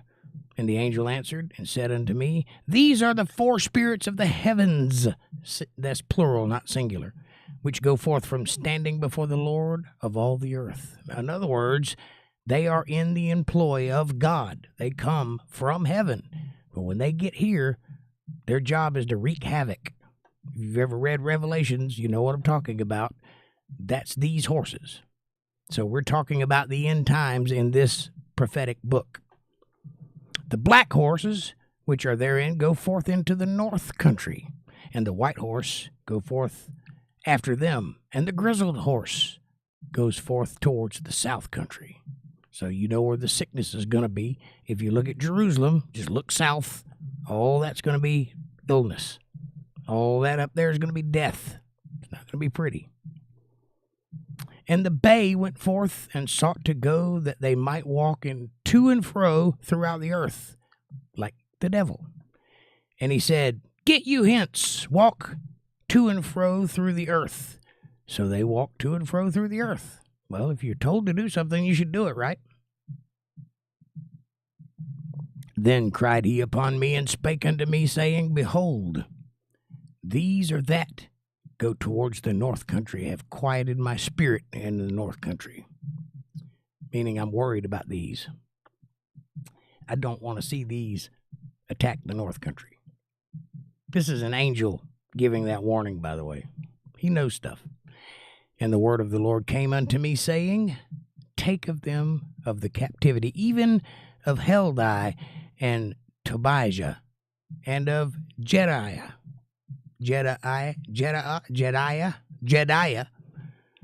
which are come from Babylon. Why Babylon? And come thou the same day, and go into the house of Josiah, the son of Zephaniah, then take the silver and gold, and make crowns, and set them upon the head of Joshua, the son of Josedek, the high priest. Speak unto him, saying, thus speaketh the Lord of hosts, saying, behold, the man whose name is the branch. That would be the king line of Judah. He is a high priest, but he is a Jew. That means he can be king. And he shall grow up out of his place, and he shall build the temple of the Lord. Even he shall build the temple of the Lord, and he shall bear the glory, and shall sit and rule upon his throne. And he shall be a priest upon his throne. Who he gets to be King of kings and Lord of lords. And the counsel of peace shall be between them both. And the crowns shall be to 𝕊𝕚, meaning gold, and to Tobijah, and to Jediah, and to Hin, the son of Zephaniah, for a memorial in the temple of the Lord. Okay, so basically, he is setting up a new royal family. They didn't have any knowledge of this, but God built the 12 tribes to have specific jobs. For example, Levi, all of his bloodline are priests. Judah, all of his bloodline are kings. And on and on and on, right? So, that's who these people are. They are part Levi and part Judah. That's what Jesus is. So basically, this guy, the branch, is taking the role of Jesus. He's going to be Savior to the people. He's going to rule as a priest. He's going to talk about God and teach them how to follow the laws and be a good, fair king. That's a pretty good deal. But that's just a type for Christ. Christ did it for real for everybody, right? Interesting. And they that are afar off shall come and build into the temple of the Lord, and ye shall know that the Lord of hosts hath sent me unto you, and this shall come to pass if ye will diligently obey the voice of the Lord your God. And it came to pass in the 4th year of King Darius that the word of the Lord came unto Zechariah in the 4th day of the 9th month, even Chislew. That's a month. And when they had sent unto the house of God Sherezer and 𝕉𝕠𝕝𝕝, how would you like to have that name? And their men to pray before the Lord, and to speak unto the priests which were in the house of the Lord of hosts, and to the prophets, saying, should I weep in the 5th month, separating myself, as I have done these so many years? Well, no, because you're doing that for not authentic reasons. I have done these so many years, and then came the word of the Lord. Then come the word of the Lord of hosts unto me, saying, speak unto all the people of the land, and to the priests, saying, when ye fasted and mourned in the 5th and 7th month, that's when the big feasts are, when you were fasting, not eating, and when you were in mourning, even those 70 years did ye at all fast unto me, even to me. You did lots of fasting. Was any of it in my direction? Did you pray even once in 70 years? Did you not? And when ye did eat, and when ye did drink, when you were over that fast, did not ye eat for yourselves, and drink for yourselves? Should you not hear the words which the Lord hath cried by the former prophets, when Jerusalem was inhabited and in prosperity, and the cities thereof round about her, when men inhabited the south and the plain. And the word of the Lord came unto Zechariah, saying, Thus speaketh the Lord of hosts, saying, Execute true judgment, and show mercy and compassion, every man to his brother, and oppress not the widows, nor the fatherless, the stranger, nor the poor. Let none of you imagine evil against his brother in your heart. Now, wasn't it Jesus that said, It is said that thou shalt not kill, but verily I say unto you that if you even think about killing, then you're already guilty of it in your own heart? Didn't Jesus say that? God just said that 2,000 years before Jesus did. I doubt he was privy to the conversation. It's also interesting that they always make time to mention the widows and the fatherless, the stranger and the poor, the sojourner and the poor. Why? Well, because those are people that can't help themselves. And God thought about that when he built this thing to work. If you have a field, if you're lucky enough to own one, well, your harvest is going to make you a lot of money, right? So when you go harvest the field, leave the corners. Don't pick up the stuff you drop off the ground. Let it stay there, and then your entire community can have something to eat on you because you were lucky enough to own a field. That's how it's supposed to be. But they refused, as usual, they refused to hearken and pulled away the shoulder and stopped their ears. La, la, la, la, la, la, la, la. They don't want to hear it. That they should not hear. They don't want to hear God. Why are you bringing us down, God? Well, you're asking questions about your piousness, right? Should I do all the things I've done in the 5th and 7th year so that everybody can see how pious and close to God I am? Well, no, you shouldn't, because in all that 70 years of you doing this ritual every month, every 5 months, every 7 months, not one time did you call on God. Not one time did you humble yourself before God, and you're supposed to be a high priest or somebody in the orbit of God. That's not what you're supposed to be doing, so no, you shouldn't do that. But they don't want to hear it, much like Democrats. Yea, they made their hearts as an adamant stone, hard as a rock and defiant to everything, lest they should hear the law and the words which the Lord of hosts hath sent in his spirit by the former prophets. Therefore came a great wrath from the Lord of hosts. Yeah, that happens when you ignore the guy in charge. He gets mad about it.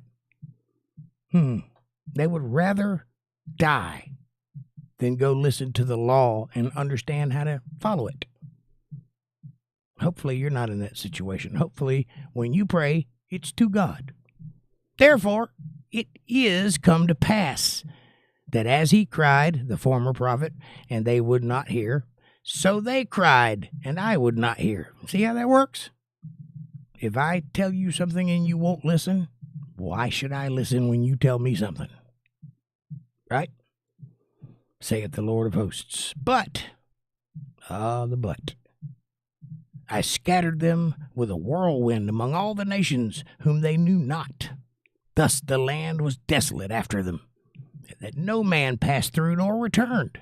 For they laid the pleasant land desolate. There's nothing left. Again, the word of the Lord of hosts came to me, saying, Thus saith the Lord of hosts, I was jealous for Zion with great jealousy, and I was jealous for her with great fury. I was mad because she had turned to somebody other than me. Well, God told you he was a jealous God. That's why the commandment number 1 is commandment number 1. Thus saith the Lord, I am returned unto Zion. I will dwell in the midst of Jerusalem, and Jerusalem shall be called the city of truth. And the mountain of the Lord, the mountain of the Lord of hosts, that's the holy mountain. That's Zion, right? Thus saith the Lord of hosts, there shall yet old men and old women dwell in the streets of Jerusalem, and every man with his staff in his hand, for very age. In other words, it doesn't matter how old they get, they'll be healthy. And the streets of the city shall be full of boys and girls playing in the streets thereof. which is something you want to see in a population. You want to see the children on the rise. If there's no children, there's no future. You got to put part of you into the future by having kids. If you don't have kids, help somebody that does, right? That's the whole point in living a linear lifestyle, is to put something into the future so that you weren't here for nothing. That's what he's promising them. Health, general success in whatever they try to do. Thus saith the Lord of hosts, if it be marvelous in the eyes of the remnant of this people in these days, should it also be marvelous in mine eyes, saith the Lord of hosts? Well, you created everything, so you've seen everything. It's marvelous to me. I've never seen it before. Thus saith the Lord of hosts, behold, I will save my people from the east country and from the west country, that's us, and I will bring them, and they shall dwell in the midst of Jerusalem, and they shall be my people. There's that phrase again, Miami, Loami. I will be their God. I will be their God, and they will be my people in truth and in righteousness. That's what he wants, to be your God. So why won't you let him have that? He did make you. Thus saith the Lord of hosts, let your hands be strong. Ye that hear in these days these words by the mouth of the prophets, which were in the day that the foundation of the house of the Lord of hosts was laid, that the temple might be built. They were telling people 1,000 years before it happened, hey, all this stuff is going to happen soon. Maybe you should pay attention to the world. That's what prophets do. They warn you. They tell you what's going to happen. They don't do that anymore. I wonder why. Probably got tired of not being heard. Or people trying to cut their heads off because they told them it was bad news. I wouldn't be a prophet either. For before these days there were no hire for man, nor any hire for beast, meaning they couldn't find any reliable work source or animals, beasts of burden to do the work. They'd have to do it themselves by hand. Neither was there any peace to him that went out or came in because of the affliction. That's the whole thing that's going on there right now. When they built the wall around Jerusalem, I believe it was Nehemiah, the book of Nehemiah, where Tobias attacked Jerusalem because he saw it opening. So they had to work with a sword in one hand and a hammer in the other hand. That's what he's talking about. There's no safety. For I set all men, every one against his neighbor, meaning everybody's in conflict right now. But now I will not be unto the residue of this people as in the former days, saith the Lord of hosts, meaning before they just knew who I was and I'd just keep at distance. Now I'm going to be with them. So this animosity thing's got to stop. Well, why didn't we think of that? All you have to do is just not be violent. Why didn't we think of that? I think it's going to be more severe than that. I think when God comes, he's going to judge, and people are going to get punished. Then there'll be no more animosity. For the seed shall be prosperous. The vine shall give her fruit, and the ground shall give her increase, and the heavens shall give her dew. And I will cause the remnant of this people to possess all these things. What things is he talking about? The stuff that makes life happen, right? Crops will grow. The supermarket will have plenty of butter when you go to buy some. There'll never be a empty bread aisle. Just that sort of thing. God will protect his investment. And it shall come to pass that as ye were accursed among the heathen, O house of Judah, and house of Israel, so will I save you, and ye shall be a blessing. Fear not, but let your hands be strong. In other words, trust what I'm telling you. It's going to happen, but you still have to work. So get out there and work. Go do something, but don't be worried that it's going to turn out all right, because it will. That goes for you too, by the way. Yes, life is hard. Yes, it seems like you're a victim of life, that things just happen to you whether you want them to or not. When you least expect it, something's going to go wrong. But life's hard. God never said it'd be fair. But he did say that he'll be here with you. And he did say that he will put his hedge of protection around you, which means you'll survive. So fear not. Don't be afraid. Don't waste your valuable resources in your brain worrying about things you can't fix. Let it go. Focus on what you can fix. Focus on what you do know. Focus on what you are capable of. Don't worry about things you can't. Let the dead bury the dead. Isn't that what Jesus said? Follow me. Let the dead bury the dead. Why? Because they're dead. Nobody cares. They won't. That's just disrespectful, Jake. Don't care. For thus saith the Lord of hosts, as I thought to punish you,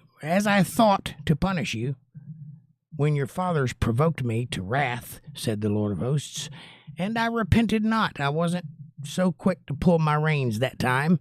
I allowed myself to hurt them. So again have I thought in these days to do well unto Jerusalem and to the house of Judah. Fear ye not. You remember when I punished your grandfathers? Yeah, they had it coming. You don't. You've just started your foray into sin, but you can turn it around right now. So you're not going to have to be punished for what they were punished for. You're going to have to be punished for what you were guilty of. So don't let that mount up. These are the things that ye shall do. Speak ye every man the truth to his neighbor. Don't lie. Execute judgment of truth and peace in your gates. Be honorable. And let none of you imagine evil in your hearts against his neighbor. Don't bear false witness. Don't take the Lord's name in vain. Don't covet your neighbor's wife. Don't commit adultery. Don't lie. Be honorable. Be righteous. You can do that. And love no false oath, for all these things are things that I hate, said the Lord. He's using the word hate here about those things. The word of the Lord of hosts came unto me, saying, thus saith the Lord of hosts, the fast of the 4th month, and the fast of the 5th month, and the fast of the 7th month, and the fast of the 10th month shall be to the house of Judah joy and gladness and cheerful feasts. Therefore, love the truth and the peace. We'll make it a happy occasion for you 5 times a year.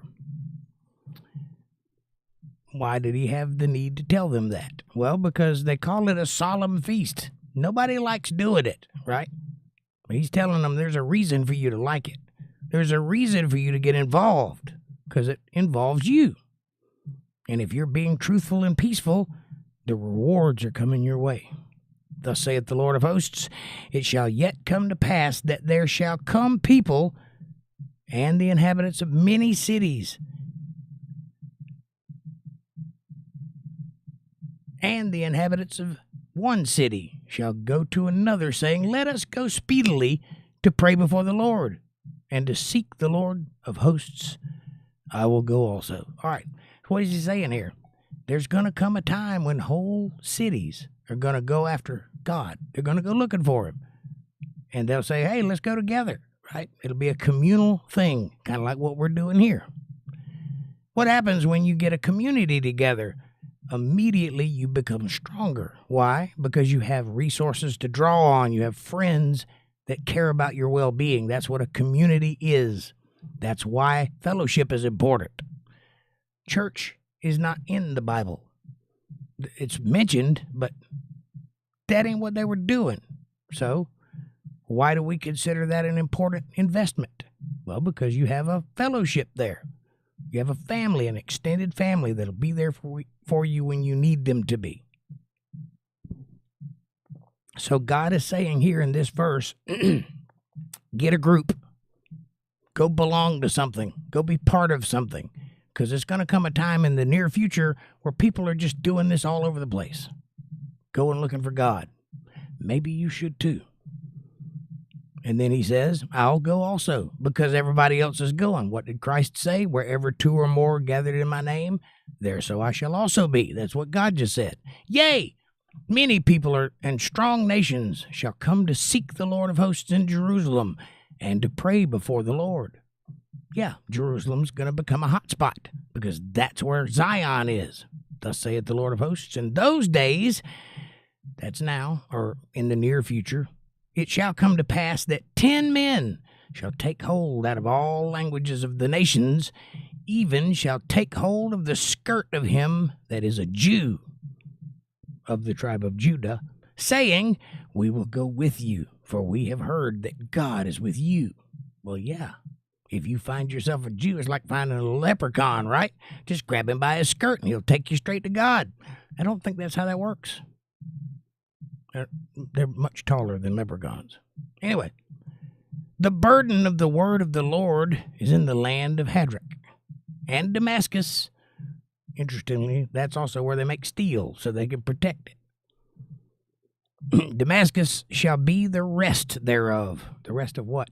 Where the burden of the Lord is. The people that teach the word of God will be in Damascus and in Hadrach.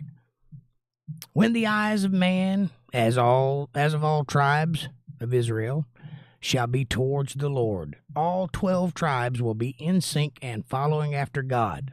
That's a beautiful day. It hasn't happened yet. And Hamath also shall border thereby Tyrus and Zidon, though it be very wise.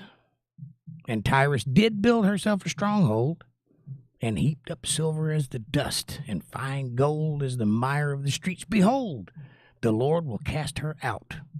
Doesn't matter that she's that rich. Why? Never mattered. Money doesn't mean anything to God. He doesn't need it. You do, but he doesn't. And he will smite her power in the sea, and she shall be devoured with fire. Meaning, that place, Tyrus, which is the place where the devil was the king there for a little while. The king of Tyre. Tyrus is a king, but I'm talking about the place, not the man. Anyway, it's not going to do so good. Even though they are rich and they do have a stronghold, and right now it looks like they are, New York. They're the big guys in the parking lot. When God gets here, that's just going to go away because he's going to smite them for whatever reasons. Behold, the Lord will cast her out, and he will smite her power in the sea, and she shall be devoured with fire. Why? Ashkelon shall see it and fear, probably to cause everybody else that's done wrong to be afraid. Gaza also shall see it. What's happening in Gaza right now? And be very sorrowful, and Ekron, for her expectation shall be ashamed. And the king shall perish from Gaza, and Ashkelon shall not be inhabited. And a bastard shall dwell in Ashdod. That's a man without a father, just so you know. Not a double-edged sword, but a dude that doesn't have a dad. And I will cut off the pride of the Philistines. And that's where we're going to stop. I want to keep going because I'm really into this story, but if I do, I will not get any sleep tonight. But think about that. Think about what God is telling these people. Look, I have already punished you for past sins, right? That's what the whole 70 years of captivity was about. You lost your power. You lost the king, and you lost all of your strength. Well, now that you've been humbled, I came to save you, says God, because I can't stay mad at you. Look how cute you are in those rags. Anyway, God says, I'm going to build you back up. I'm going to make you something to be proud of. You're going to be righteous and strong and rich, and you're going to be tough, and people are going to come from all around to hear what you got to say. But just know, I've already punished you. I will do it again if I have to. But he wants them to be built up. That's his whole goal, is to build up Jerusalem so that they look like who they are, God's chosen people. Does that mean God chose them or they are worthy of it? Either way you look at it, that's who they are. But what he's telling them is, I'm going to cut off the pride of your enemies, Philistines, Ashdod, Ashkelon, Gaza. They're all going to just go away, Tyrus. But you're going to be the strong people in this area, and then you'll know why you're God's chosen people, because nobody's going to take you down unless you do it to yourselves. That's the catch. The catch is, if you stop doing what I tell you to do and how I tell you to do it, all this is going to go away. Now, take a look at Jerusalem right now. Tell me what you see as a layman, as a person that's just observing. What do you see? What do you make of that country? Do they seem like God's chosen people? Do they seem like they're faring better than everybody else? Do they seem like they're well put together? They have a good, strong leader that everybody's proud of? Could it be because they stopped following God? And there you have the problem. All right. I don't want to go any further. I want you to think about this. While you're thinking about it, I want you to take a moment, clear your busy schedule, go over to the computer. I know it's a lot to ask for, but muster up the strength. You can do it. Go to your computer and hit that subscribe button. Press the bell icon so you get notifications of when I'm going to be online. Smash that like button. It's free. It's awesome, and it does help the channel with algorithms. Helps us get recommended to people. You want that. Share this video with somebody you love. Better yet, share it with somebody you don't love. Bring them into the family, make a part of the fold. Be part of their solutions, not part of their problems. Leave a comment down below. Let me know what you're thinking about. Question me, curse me, bless me, challenge me, confirm me, conform with me. Drink my Kool-Aid, make your own Kool-Aid. As long as you're thinking critical, that's all I want. I just want you to think. That's it. Also, if you want to help out the channel in some way, well, you can do super chats, or you can join the channel, buy a t-shirt, whatever. But if you feel led to send tithes, offerings, or love offerings to this humble ministry, you can do so by going to paypal.me/jakejohnsonband. Or if you're a Cash App user, $JakeJohnsonBand. Also check out Facebook Live. All right. I'm going to do everything in my power to be worthy of that support by answering all your questions and comments, as I always do right now. All right, let's get back up here and see what I missed. You guys have been really getting down. Wow. All right. All right. I found it.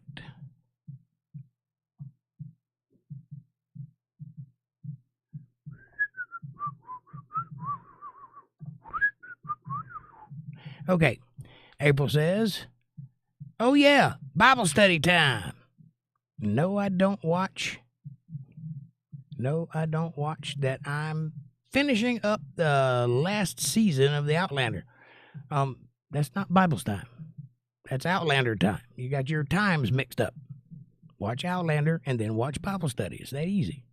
Cowboys 8 panel says, "Hey," thumbs up and an old lady face, clapping hands. "Hey, Cowboy, good to see you." Amanda says, "Hi." Cowboy says, "Fine, thanks." April says, "Hi, Cowboys. Lovely. Good to see you." Smiley face, heart, heart. Cowboy says, "Good to see you all. Thank you. Good to be seen. Nice to be here."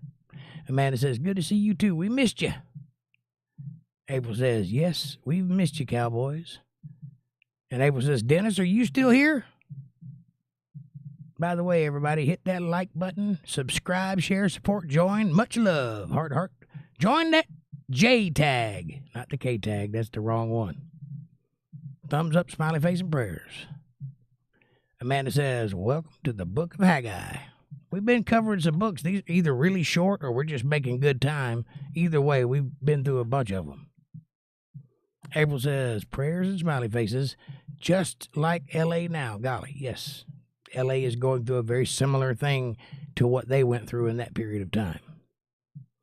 Fab Daddy, what's up, buddy? He says, "Happy Sunday." You too, buddy. Amanda says, "Hi, Fab." Cowboy frowns. "Why are you frowning?" John says, "Hey, Fab." Cowboy says, "Hi, Fab Daddy." And may God be with you all. Yes, they're having a rough time in California right now. And I hope they figure out what causes that. Amanda says, "Thank you." You too, Cowboys. Cowboy says, "Thanks, Amanda." Amanda says, "You're welcome." Cowboy says, "A dove." That was random. Cowboy says, "A box?" LOL. Yep, a box. Meaning it's not going to be architecturally beautiful. It'll just be functional, like the architecture of today. You ever notice when you go Byzantine cultures, they have these grand, high-arched buildings with all this ornate design work and handiwork and craftsmanship, and it's a thing worthy of beauty. It lifts your eyes up to God, these buildings. They don't do that anymore. You ever wonder why? Now everything is in little cubicles, in little ugly boxes with flat surfaces and no personality. Why?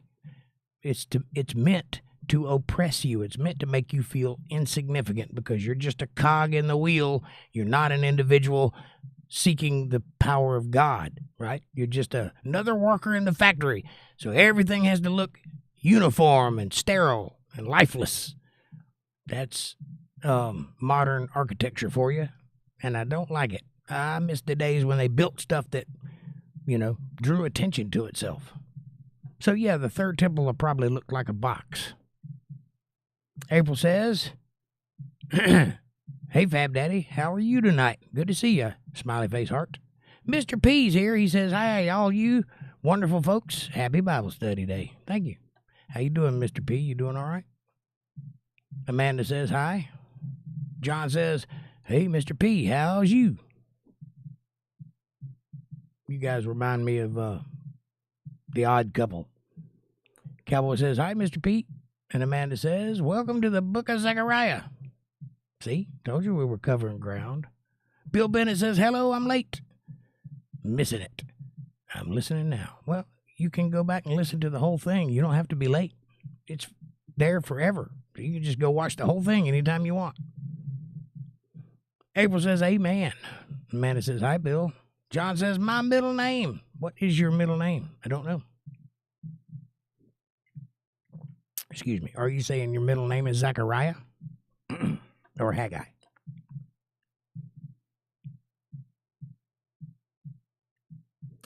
April says, hi, Bill. Good to see you tonight. Smiley face heart.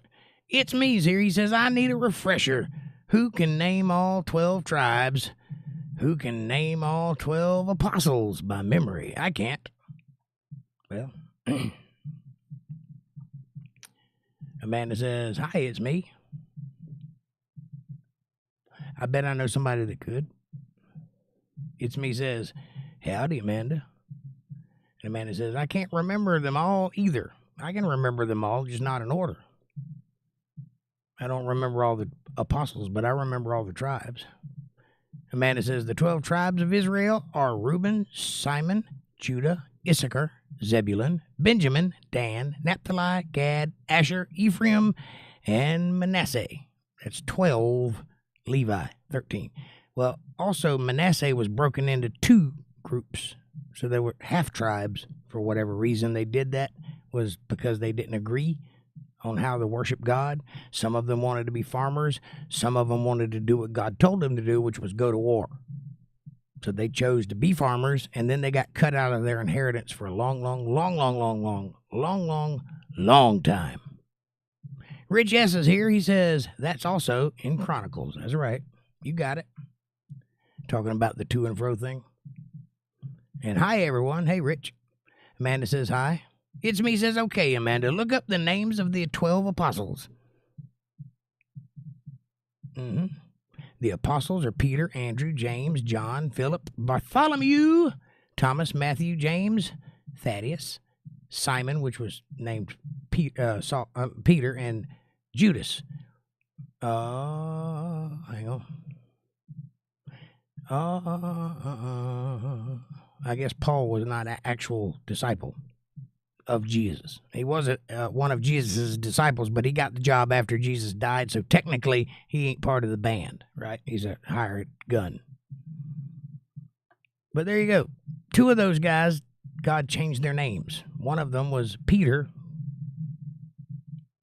changed his name to Simon, or from Simon to Peter, whichever way that goes. And the other one was Paul, who changed his name to Saul. Why? Because those letters have a meaning in Hebrew that adds to the character of the name, right? Makes it say a specific thing. If you change the letter, the meaning changes, and that's how serious they are about it. So keep that in mind. Amy Elizabeth is here. She says, I liked, shared, invited some friends. Thank you. You're always good for some new friends. Linda Davis is here. She says, hi, all. Good Sunday evening, Hart. Hey, how are you? How you feeling? It's me says, thanks, Amanda. Walter says, good evening, all. Hey, Walter. Amanda says, hi, Amy and Linda and Walter. And Amanda says, you're welcome, it's me. And hi, Walter. Maureen Flood's here. Hi, Jake and company. Did you have a good Christmas, Maureen? Good New Year's? Are you following your resolutions? Did you get everything Santa wanted you to have? And are you broke? John says, hi, Linda and Walter. Hope you're well. And Amanda says, hi, Maureen. Maureen says, hey, Amanda. Linda says, hi, John and Amanda. Maureen says, life's been crazy. It always is. I got in trouble the other day. I wasn't even in town. It happens a lot with me. I don't get caught for things I do. I get in trouble for things I had no part of. Just the way it is. A girl got a job at this dollar store in Hookerton, which is the next town over. And apparently, she told her dad that I, a guy who rides a motorcycle and has long hair and a mustache, has been in there hitting on her to the point that it's made her uncomfortable. Like, she's really worried about me. It's not me. I ain't never seen that girl. I don't know who it is.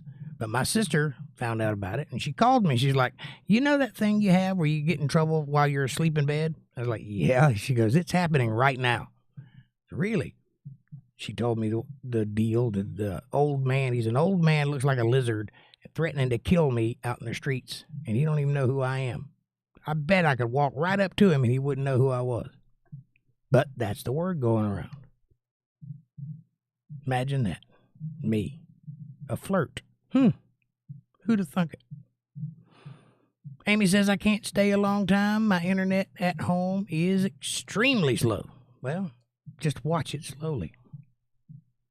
Just take your time, right? Maureen kisses, says Amy. Amanda says, well, we're glad you came by, Amy. Linda says, good to see you, Maureen. It's me, says Amy. Due to weather? Why is your internet so slow? Can't you get, CenturyLink or whatever it is in your area? Amy says, no, it's me. I live in a remote area. Well, those things are always getting stuck in a couch or batteries dying, so I can imagine why your internet sucks. Walter says, hey, Jake, Amanda, Maureen, me, Reen. Is Lisa Reen here? Did I miss somebody? Linda, Rich, Bill, John, Dennis, April, Cowboys. I don't know how you do that, man. Walter says, hi, Amy. And Maureen says, hi, Amy. It's me, says, hey, Walter. A lot of haze going on. We need to institute like a symbol that means hello to everybody and just put that in the chat so I can skip over it. Maureen says, hi, Linda and Walter. John says, Amy, hi. Maureen, hi. Maureen says, hi, John. Whew, we got that through. Hello, everybody. Sorry I'm late, says Angela. Hey, Angela, how are you? Don't be late. Starts at 8. Don't be late. Maureen says, please like and share. Thank you, Maureen. Amanda says, hi, Angela. Hi, Angela. Mystery Heart, says Linda. Angela says, hello, Amanda. John says, hi, Angela. Angela says, hello, Maureen. It's Angela. Nice. Maureen says, hi, Angel. Hello, Linda. Hello, Amy, says Angel. Whew. By the way, have you guys checked out our Facebook page? Go to facebook.com/UntetheredLive family. It's a great place to keep up with everybody outside of the show. You can text and send pictures and videos back and forth. And you can keep up with all things Untethered Live universe right there in one place, outside of the show, outside of YouTube and the YouTubeverse, the Googleverse. You can look at it over there. Facebook.com/UntetheredLive. And I appreciate you being there. Check it out. You won't regret it. And if you hurry, you can get a free set of steak knives. I'm just kidding. Mr. P says, sorry, I got distracted, LOL. I'm well. Just glad to be able to be here for Bible study. John, you don't have no idea, but we are extremely worried about you. And all of us have been praying for you since that whole thing happened, which is probably why you're able to make it for Bible study. So thank God, move forward. April says, John, how are you? See, I told you. Dennis says, yeah, April, I'm still here, just not following the chat. I hear you, buddy. Amy Elizabeth says, this little light of mine, I'm gonna let it shine, let it shine, let it shine, let it shine. I remember that song. It's not your light, though. Rachel Floyd says hi. Hey, Rachel.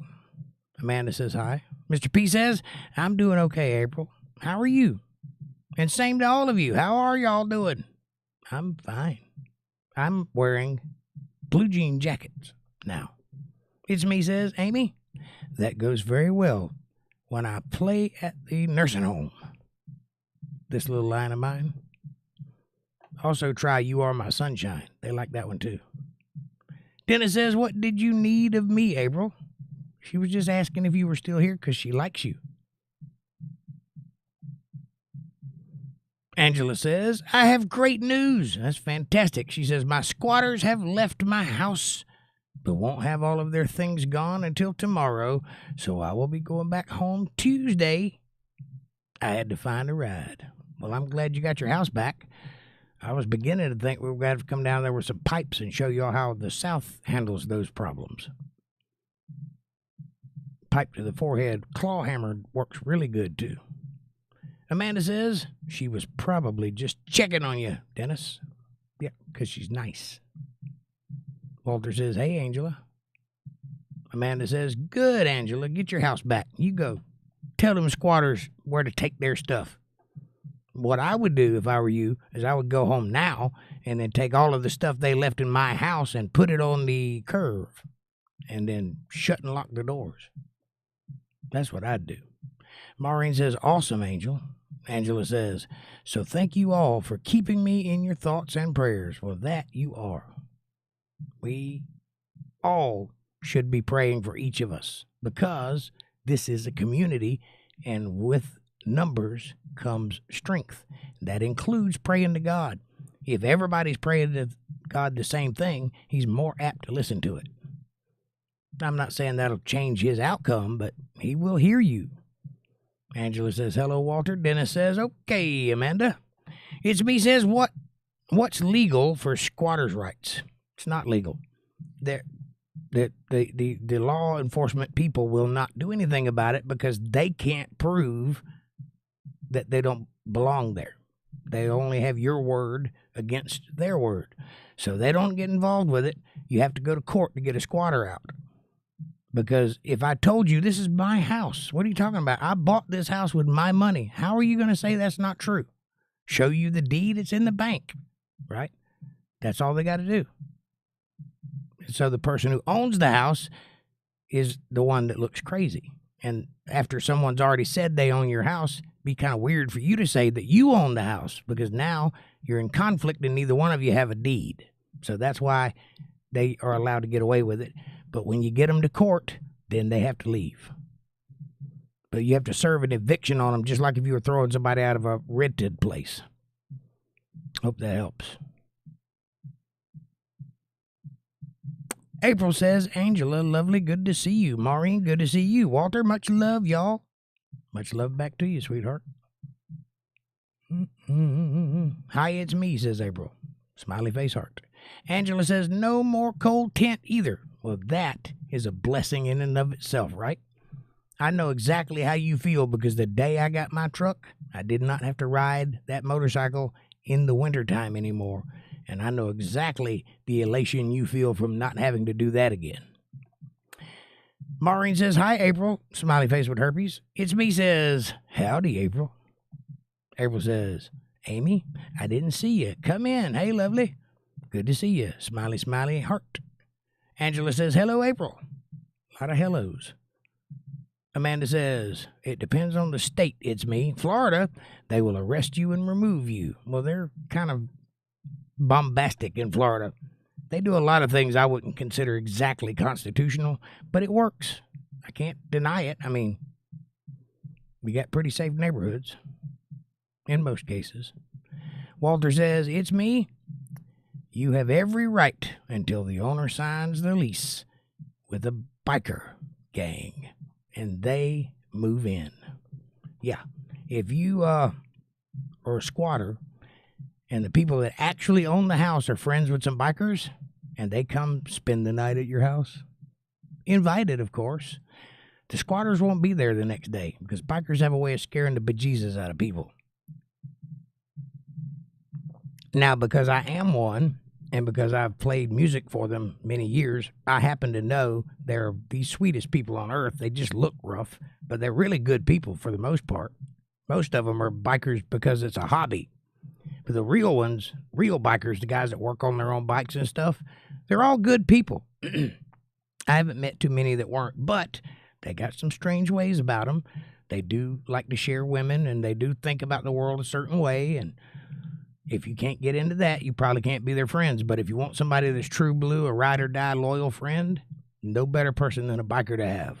And if you need to scare somebody, very few things scarier than a wall of Harleys coming in your direction. Trust me. Amy says, I'm in and out. I'll listen to the part I missed tomorrow at work. Gotcha. In and out. I thought you were going to say something else. Maureen says, I'm in South Carolina, and I doubt squatters get by here. LOL. Right? I don't know. They got some pretty lax laws in South Carolina. The legal age of consent in South Carolina, for example, is 14. Angela says, they had mail coming to the house. They had to be legally evicted. Right on. Because you can't prove that you didn't rent the place to them. That's how they get away with it. John says, in Britain, there are no squatters' rights. No more. So they finally figured that one out, huh? You still can't move into a house that's in a downtown area without having to sign a bunch of historical documents and stuff, and you can't do anything to your house, but you don't have squatters. So that's good. Little wins. Footsteps. Baby steps. April says, is Linda here? Yep. It's me says, different in states or counties? Probably different per county. I don't know. Each one's a little different. That's the beautiful thing about states' rights. You can be concerned about what you're concerned with in your state, but it doesn't affect the greater federal alliance of states, right? So the federal government can have laws, but if they conflict with states' governments, they go to the state. That helps if you're in federal trouble. Depends on the city or county, says Angela. April says, yep, the police will arrest you. It's me. Yes, they will. They're police. Walter Davis says, April, Linda is right next to me. We are listening to my phone together. Nice. About time. Amanda says, state. John H. says, Maureen, that's great. It's me says, I assume it's state jurisdiction, probably. Or it might be county. I don't know. I don't have that problem, so. I'd tell you what, some things legal about counties, but not that one. Mr. P says, good for you, Angela. I hate freeloading people. More and more the case these days. Yeah, there's a lot of people who think they don't have to work to survive. That the water that comes out of their faucet is just theirs. They have a right to it. I can't believe how many people have said that this decade. You don't have a right to anything. You have a right to breathe. Barring that, it's up to you. You got to pull yourself up by your bootstraps and go make something of yourself. You can't sit there and wait for mommy to do it. April says, tell her I said hello. Much love, hugs. Tell who?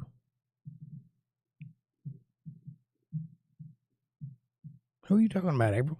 Dennis says, hit the like, please. That's right, hit that like button. Double tap your phone.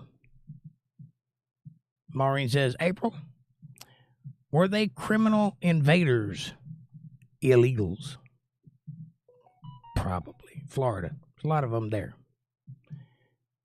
Angela says, yes, thank you, Mr. P. Right on. Dennis says, commercial? Well, I got to make a living somehow, man. I'm working my tail off, make very little money. So that's why the commercials are there. If I made better money, I'd turn them off. Amy says, Mel texts Nick spelling. All right. I don't have any idea what that means. Let's see what it says backwards. Ken sell set lim. Now, that still doesn't mean anything. What do you do? What does that mean? Are you trying to talk to me in code? I feel very violated right now. Walter Davis says, if squatters have no lease and a bike cub has one for a month. Let me read that again. punctuation. If squatters have no lease and a bike, Cub has one for a month. The bike gang will charge. But when the squatters are beat up and call the cops, the bikers have a current lease and squatters will be evicted. I got it. Will be asked to leave. So you're saying that bikers will charge you to clean your house up, but when you give them a lease, they'll have a legal reason to make the squatters leave. Got it. Sounds like a good business plan. April says it's invading. Absolutely. Yes, invading forces. 𝕊𝕦𝕕𝕪 spelling. I guess I missed that one, Amy. I'm sorry. Maureen says, then they should be picked up by ICE or the International Criminal Enforcement. Oh, wait. Trump hasn't been sworn in. He will be. Give him time. 20th is right around the corner. It's less than 2 weeks. Amy says, I didn't mean to post that comment twice. Like I said, shabby connection. Well, wouldn't that make it post less, not more? It's me says, and they probably have illegal utility hookups too. Then who pays for that? The electric company, the state, the write-off, the IRS. It's me says, and they I read that one. Walter says the squatters will be considered entering, and that's a felony. Not breaking and entering, but entering. Kind of like what they did to Nancy Pelosi's office. They're in jail for over a year. Maureen says, Walter, good. April says, yep, Walter, you're right. Kevin Cox, what's up, buddy? He says, hey, Jake. Hey, man, I love the jean jacket and the hat. I got it right here. And all the other stuff you guys sent. Appreciate that very much. Amanda says, hi, Kevin. Walter says, hey, Kev. Kevin says, hey, Walter and Amanda and everybody else. You get tired of saying that after a while, don't you? John H. says, hi, Kev. Maureen says, hey, Kevin. Linda says, hi, sweet April. 2 hearts in a circle. And Amanda says, a talent, in case you were wondering, is 129 pounds and 14 ounces. 129 pounds and 14 ounces. Well, how many ounces is in a pound? I don't know why, but I'm thinking 12 ounces is a pound, right? I could be wrong. I don't know. 16 ounces is a pound. Okay. So it's almost 130 pounds. Not quite. Probably because they bit the corner off of it so they could have more silver. April says, Linda, much love. How have you been? Thumbs up. Walter says, Kevin, how far are you from Hobb Sound, Florida, on the East Coast? Not very far. Florida's only that wide, so it's an hour that way or an hour that way. John says, I've been in bed for 2 days. I got a bad flu. John, drink some Theraflu and plenty of water. Don't let that stuff turn into pneumonia. That's how people die. Take care of yourself, buddy. It's me says, how big or weight are the hailstones to fall? I think I read that. Well, they're called a talent in size, so they'd be pretty big, 130 pounds. Hailstones. If you've ever been hit by a piece of ice and it hurts, imagine what a 130-pound piece of ice falling from the atmosphere would feel like. Amanda says about 100 pounds each. It's me, 120 pounds each. Amanda says, oh no, John. Feel better soon. Yes, please do get better. That nasty flu is not good for you. It's me says, okay, Amanda, where did I read that? I don't remember. Revelations. Or the book of Daniel. Walter says, praying for you, John. We all will. Amanda says, I do know. And Linda says, things are getting better here, April. Prayers and trusting God is the key. I agree, 100%. April says, sorry if I've missed some in chat. I'm listening to Bible study. Right on. April says, amen, Linda. Prayers, smiley faces, and hearts. Walter says, fortunately, there are a lot of different horses at the farm. I'm ready to saddle up. Get along, little doggy. Yeehaw. Rolling, rolling, rolling. John says, prayers to everybody here. Thank you, John. Appreciate that. And Amanda says, thanks, John. You too. Cowboys 8 panel says, thank you, John. Linda says, thank you, John. Amy says, thanks, John. Say for you. That's right. We'll say prayers for you too. Same for you.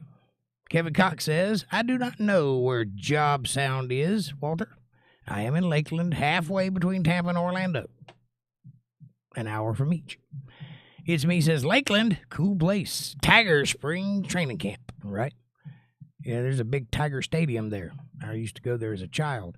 I lived in Lakeland for 13 years, and let me tell you, there's nothing there for me. Nothing whatsoever. I would not go back if I were paid to for any length of time. Florida is a bad place. The place ain't so bad, the people are. �្𝕦𝕬𝕪, says Amy. Walter says, I think it's Hob Sound. Is about an hour from, it's about an hour south of Palm Beach. That's like towards the Keys, because Palm Beach is pretty close to the end of Florida, isn't it? Walter says, I need a wellness check. Walter, are you well? You seem all right to me. That help? �្𝕦𝕬𝕪. Yeah, that's it. �្𝕦𝕬𝕪. What a name. �្𝕦𝕬𝕪. It's almost like he was the first Italian. What's your name? �្𝕦𝕬𝕪. Oh, Tyson L. hit me with a $10 super chat. He says, thank God Trump won. Ready for the overtime. About MFing time. Thank you, Tyson. God bless you. Appreciate the super chat, buddy. All right. I gave you a like and a heart. Thank you for that. God bless you. �្𝕦𝕬𝕪. That's like a paradiddle. �្𝕦𝕬𝕪. I wonder if you can make... You ever seen those YouTube videos where there's a woman screaming in anger and then there's a dude with a guitar and he's like... and he's making heavy metal out of her voice and it works? I wonder if you could do that with names in the Bible. That might be a good thing to make shorts out of. Maureen says, have a blessed night. School in the morning. Maureen, get your beauty sleep. Take care of them youngins. Linda says, good night. It's me says, good night. Amanda says, good night. And Maureen says, thank you, everybody. John H. says, good night, Maureen, to you. Walter Davis says, good night, Maureen. Angela says, I had a great night. And please, sleep well, Maureen. Right on. Walter says, they think I come as a lamb, but I come with a sword. Says it all. Yes, yes it does. He came as a lamb the first time and they didn't believe it was him. Now when he comes back, they're not going to believe it's him still. But they'll know because he's got a sword. Dana's here. Hey, Dana. She says, greetings. Nice. Amanda says, hi, Dana, hun. 2 hearts in a circle. Linda says, good evening, Dana. Bill Bennett says, Lord, give me strength, please. I have the tools. It's hard to be humble, ain't it, Bill, when you're perfect in every way. Dana says, hi, dear Amanda, and hi, dear April. Heart, heart. Angela says, hello, Dana. Walter says, hi, Dana. Yep, Bill. Dana says, hi, sweet Linda Davis and Walter Davis. Heart, heart, heart, heart. Patty Donahue's here. She says, hi, Dana. Dana says, hello, Angela Ashkins. Heart exclamation point. And hi, Patty Donahue. Heart exclamation point. And is the logo on Jake's jacket sparkling? Am I dreaming? Or is there something wrong with my eyes? No, it is the green screen technology and the lights. For some reason, I'm having trouble with color balance. And so if you bring the color balance up to where it recognizes green, which shouldn't be here, as the thing to remove so you can put a background. So nothing on me is green. So it should recognize green, but because light is gradient, it recognizes different shades of green. And because of that, the white balance doesn't fit and it gets these little black spots on it, and I got to fiddle with it for hours to get it right. It's so delicate. It's got to be just right to make it work perfectly. As you'll notice, there's a halo around my head and in between the dark spaces. That's also the green screen doing that. I've not been able to make that go away. I know it's possible. I just ain't working with good enough equipment, I guess. But that's what that is. It is white, but for whatever reason, it has a green tint to it, and it's sparkling. You didn't think I was wearing sparkles, did you? Do I look like the kind of dude that could pull off sparkles? If that were the case, everything I had would be bedazzled. If only I had that kind of charisma, where I could walk into a room and go, yes, I'm fabulous. I can't do it. Amanda says, thank you, Jake. Great read tonight. Thank you. Great listening tonight. Linda says, Dana, it looks like it to me too, so you're not losing your mind. And thank you, Jake, for another great read. Thank you for listening. Amanda says, yep, it is, Dana. It's gold and reflective in the camera, so the camera doesn't like to see it. That's what it is. And Dana says, LOL, Linda Davis, I was beginning to doubt my sanity. Nothing insane about you, Dana. You're one of the sternest minds I know.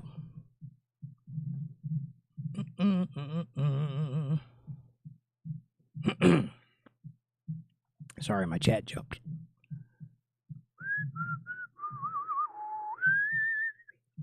Where did it go? Oh, here we are. I found it. Walter Davis says, awesome read, Jake. Thanks, Walter. God bless you, sir. April says, hi, Dana Lovely. Smiley face. Hi, Patty Lovely. Smiley face. Good to see you. Dana says, hi, April Rain. Exclamation point. And Dana says, hi, April. I'm sorry, Patty says, hi, April. And Tyson says, I'm glad Trump won. I'm ready for this overtime. No more games with our money. Well, Tyson, our money is only one of the issues that we're facing right now.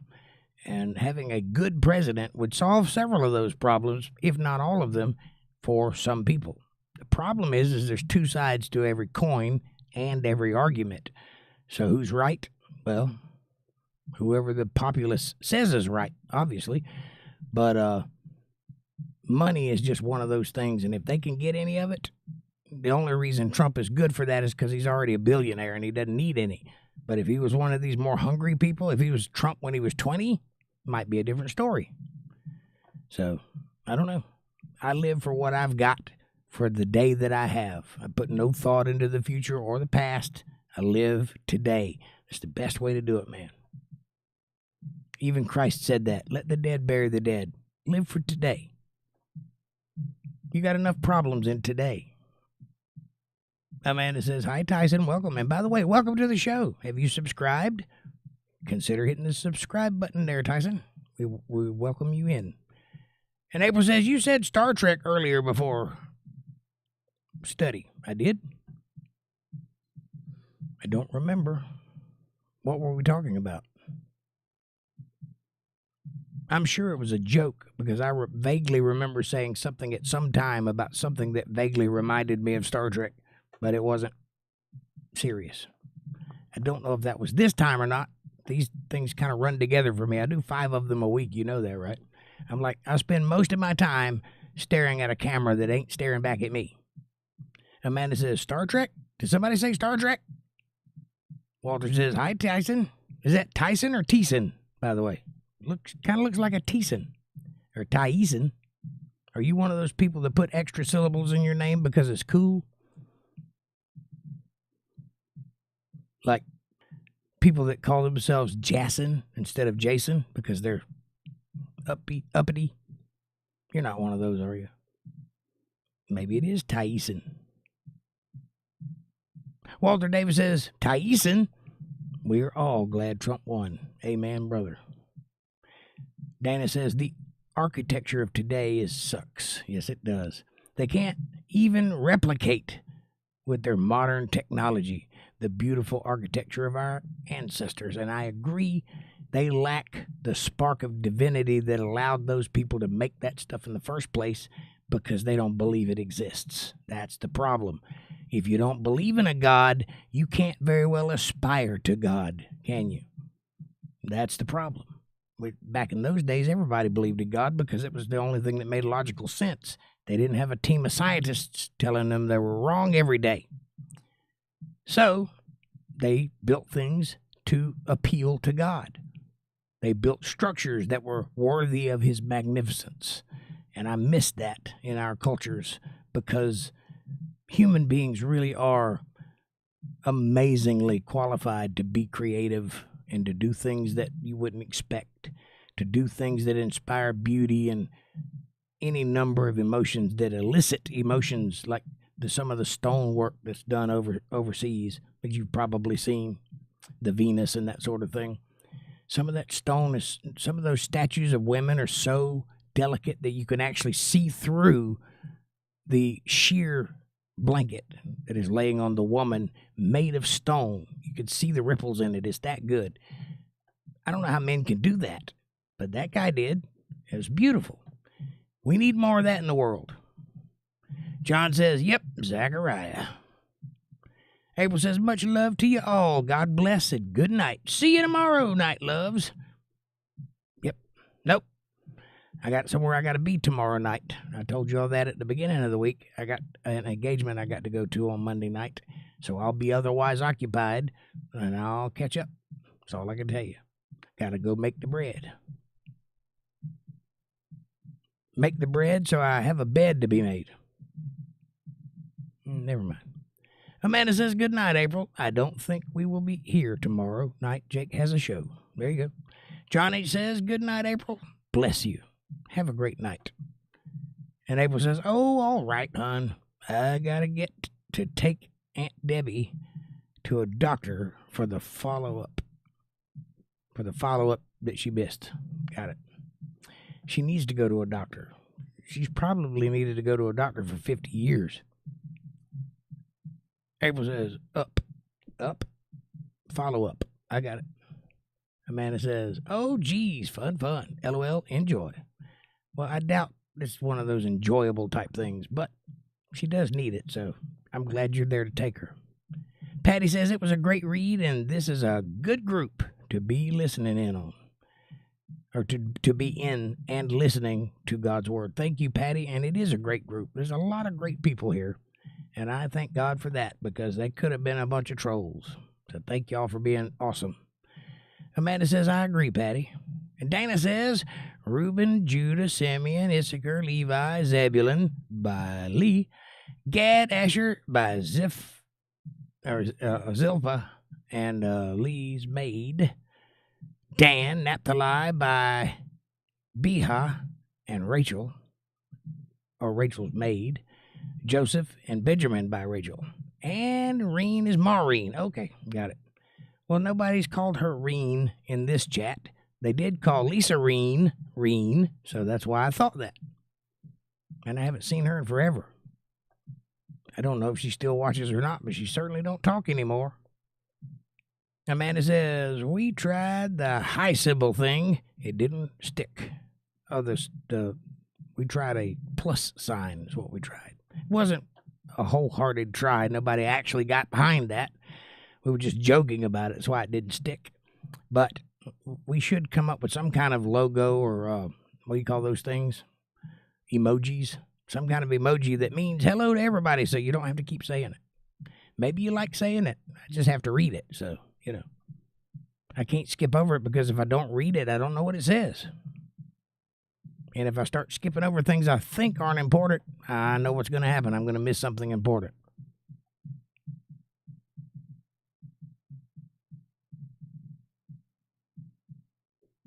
Dana says, it is great to know Mr. Pro is doing well. Yes, it is. And I delivered your message to him last night or night before last. I don't remember which.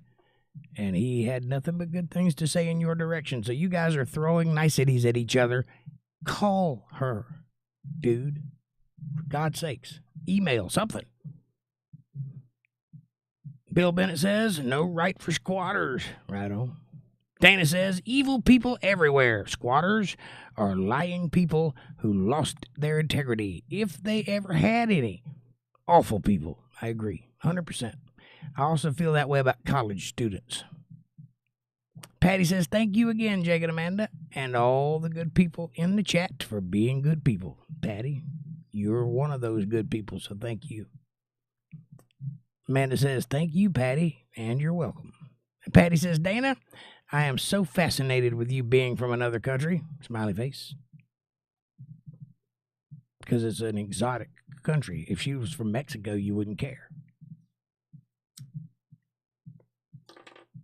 But she's Czech Republic and currently in France. That says highfalutin. And it's not silly at all. Patty says, I guess I'm silly. Nope. You're just curious. And she is interesting. There are people that are just not interesting. Some people are. Some people are traveled and world-weary. And, they have experience that you could see on their faces. Some people, you could just look at them and go, you've never left the state, have you? Yeah. Amanda says, LOL, Patty. Linda says, yep.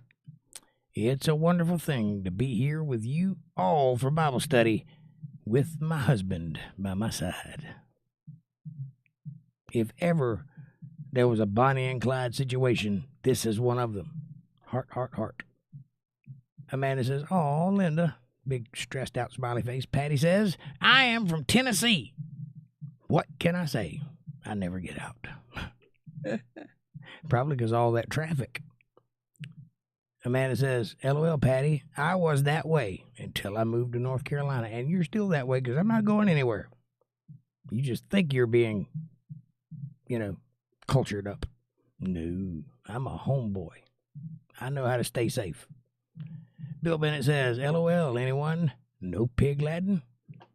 Ixnay on the 𝕊𝕚𝕚𝕚𝕚𝕚𝕚𝕚𝕚.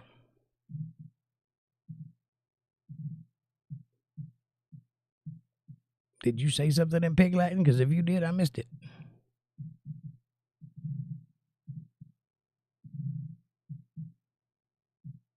Nope, I don't see anything.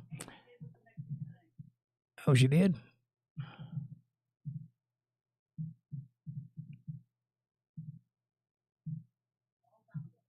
Must have been, because I don't see it. Are you talking about that Mel text thing? That was not Pig Latin. Pig Latin has the first two letters at the end of the word. Like Nixon would be Ixnay. Or X-N-E. That's what it would be. X-N-E. N-I. 𝕊𝕚𝕚𝕚𝕚𝕚. Just like that. Amanda says, it just didn't dawn on him, Bill. LOL. That wasn't Pig Latin. That's why it didn't dawn on me. Dana says, and yes, I am judging. There is nothing wrong with judging. Well, discernment is judgment. And the Bible tells you to have discernment. And also, discrimination is judgment. And if you don't have discrimination, you don't know when to put things in your mouth and when not to. Like, don't put that finger in your mouth. You don't know where that finger's been. Have some discrimination and you won't be putting fingers in your mouth. Anyway, nothing wrong with judgment.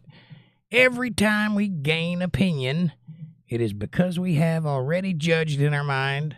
Today, there is a new age mantra around which says, do not judge lest ye be judged. Well, Christ said that, but he was talking about judging a person's spirit, not judging a circumstance or a situation. Meaning, don't go around telling people they're going to go to hell for their actions if you don't know, because you're probably going to. Do not judge lest you be judged, and this slogan silences even intelligent people. It teaches them to be apathetic. It's incredible.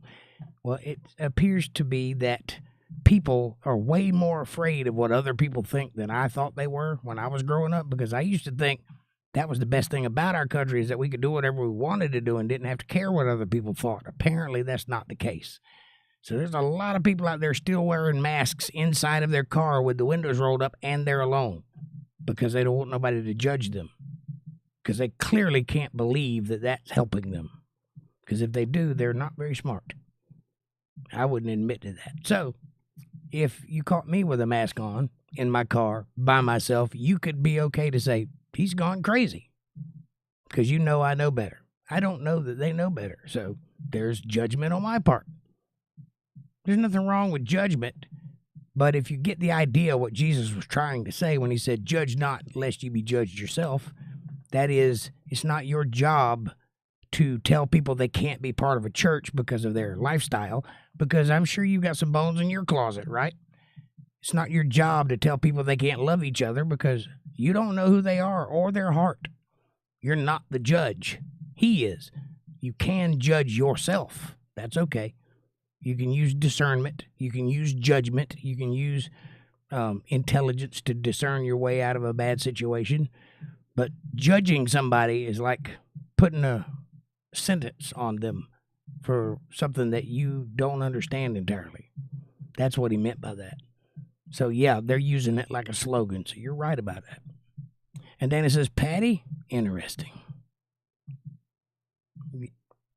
It's me says, single digits, cold and snowy.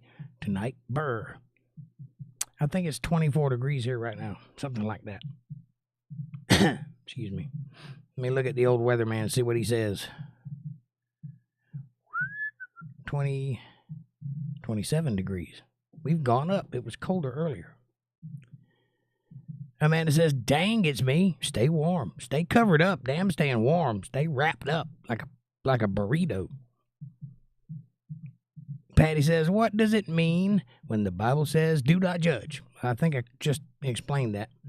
It means don't put a sentence on somebody's soul because that's not your job, right? So, like if you're a member of a church and somebody comes in that you don't particularly like, you can't really say they can't be there because, number one, you don't know their heart.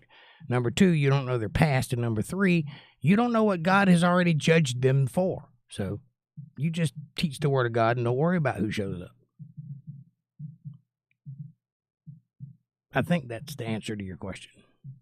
Amanda says, Tyson, thank you, man. Tyson hit me with that $10 super chat and said, thank God Trump won, ready for the overtime. About MFing time. Mm-hmm. Whoa. It's me says, my utility bill last month was $207. Not too bad. Thermostat set at 68. I don't even have a thermostat and mine's over 300. I have no central heat. Amanda says, nope. Not bad, it's me, says Amanda. Yeah, that's not a bad $200. That ain't bad for a month of electricity. Are you doing anything? Cooking? Washing clothes? That coffee pot will run your light bill up faster than anything else will, probably. John says, I'm going to say good night, everyone. Have a blessed night, and thank you, Jake. I hope to see you tomorrow. Well, John, I have an engagement tomorrow, so I won't be here, but you can go look at one of my videos that you haven't seen, if you've missed any, and I'll be back Wednesday. And have a good night tomorrow. Bill Bennett says, God bless you all, Untethered Live family. You guys rock. Thank you, Bill. You do, too. I enjoy having you here, buddy. Amanda says, good night, John. And Bill, feel better. Jake has a show tomorrow, so there won't be a show here tomorrow night. Thank you.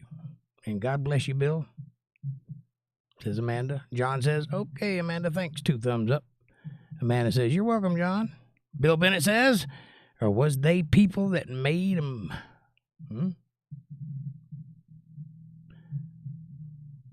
Bill Bennett says, God bless you all, Untethered Live family. You guys rock. Was they people that made them? What are you talking about, Bill? I don't know what you're asking. It's me says, why couldn't toilet paper cross the street? Because it fell into a crack?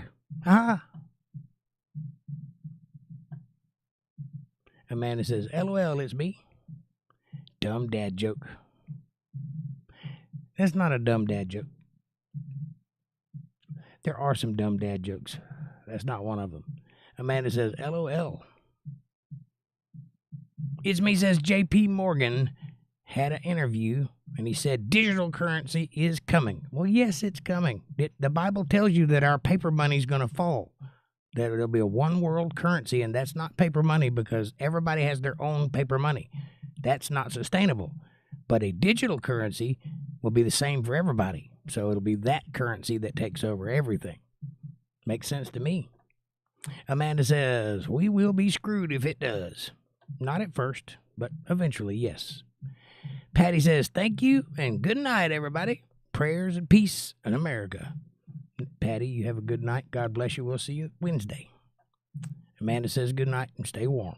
Dana says, Patty, the slogan, do not judge lest ye be judged, is not in the Bible. It is made up by the New Agers in order to shut people down. Well, actually, it is in the Bible. Jesus actually said those words in the Gospels. So go look. It is there. But he's not talking about judgment as far as discernment or reason, using your brain to situational awareness is not what he's talking about. He's talking about actual judging a person for their sins. Don't do that.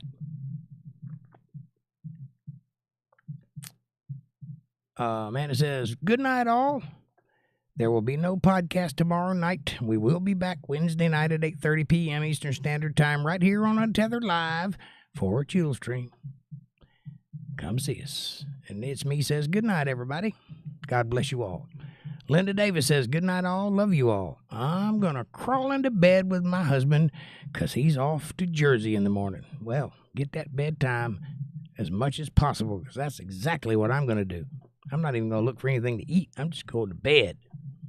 I'm a tired puppy. I don't even know where Saturday went. It just didn't happen, I don't think. It was Friday. I was at work, and then I was getting on the podcast. Too much work. Amanda says, good night, it's me. And night, Linda. Hearts.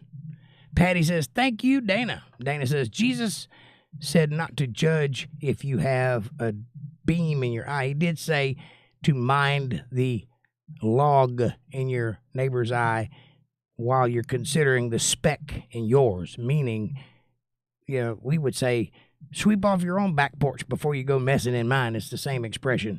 But he also said, judge not lest you be judged. Let's consider the contest. It is impossible. Sorry, it is important. What contest? What are you talking about? You mean content? Context? I think context. Let's consider the context. Yes, don't mind other people's business unless you have a good handle on your own business. That's what it means. Don't be too nosy. Don't be too judgy. Don't be too preachy. Just be a good person. Be out there to help somebody if you can, and get out of their way if you can't. Lead, follow, or get out of the way. It's that simple. Now, context is always king, and I preach context above all other things because most people get little scriptures that they read out of the Bible wrong because they're reading the wrong context into it. You got to read the whole story. And in this case, what he's saying is pretty clear. Don't worry about his problems when you got problems of your own. But he did say, judge not lest you be judged yourself. And he was talking about the Pharisees judging people that didn't believe what they believed. Dana says, Patty Donahue, heart exclamation point rose. And you did mean context. Patty says, thank you. All right, that's the bottom of the chat. I'm going to bed. God bless you all. Thank you so much for being here, being a part of this thing that we're doing together.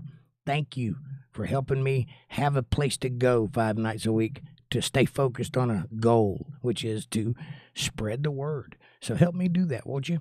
Be nice out there in the world while you're going, and doing, and being, and not being judgy or having logs in your eyes. Just be nice. It's that easy. Just smile. That's all you got to do. I promise it'll change your life. It will. It'll make you feel better, and it'll make other people respond to you better. It's a win-win all the way around. Drink more coffee. Dennis Bigfoot says, good night, all. God bless and keep you all. Yes, he will. Okay. Dana says, the words, lest you be judged, are not in the King James Bible. Okay. Amanda says, good night, Dennis. You too. All right.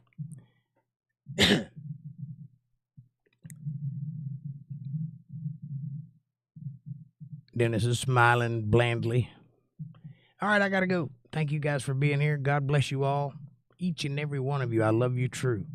You're the reason this thing happens. So thank you. and keep up the good work. Anyway, that's all I got for tonight, so I'll see you guys on Wednesday. Thank you for watching.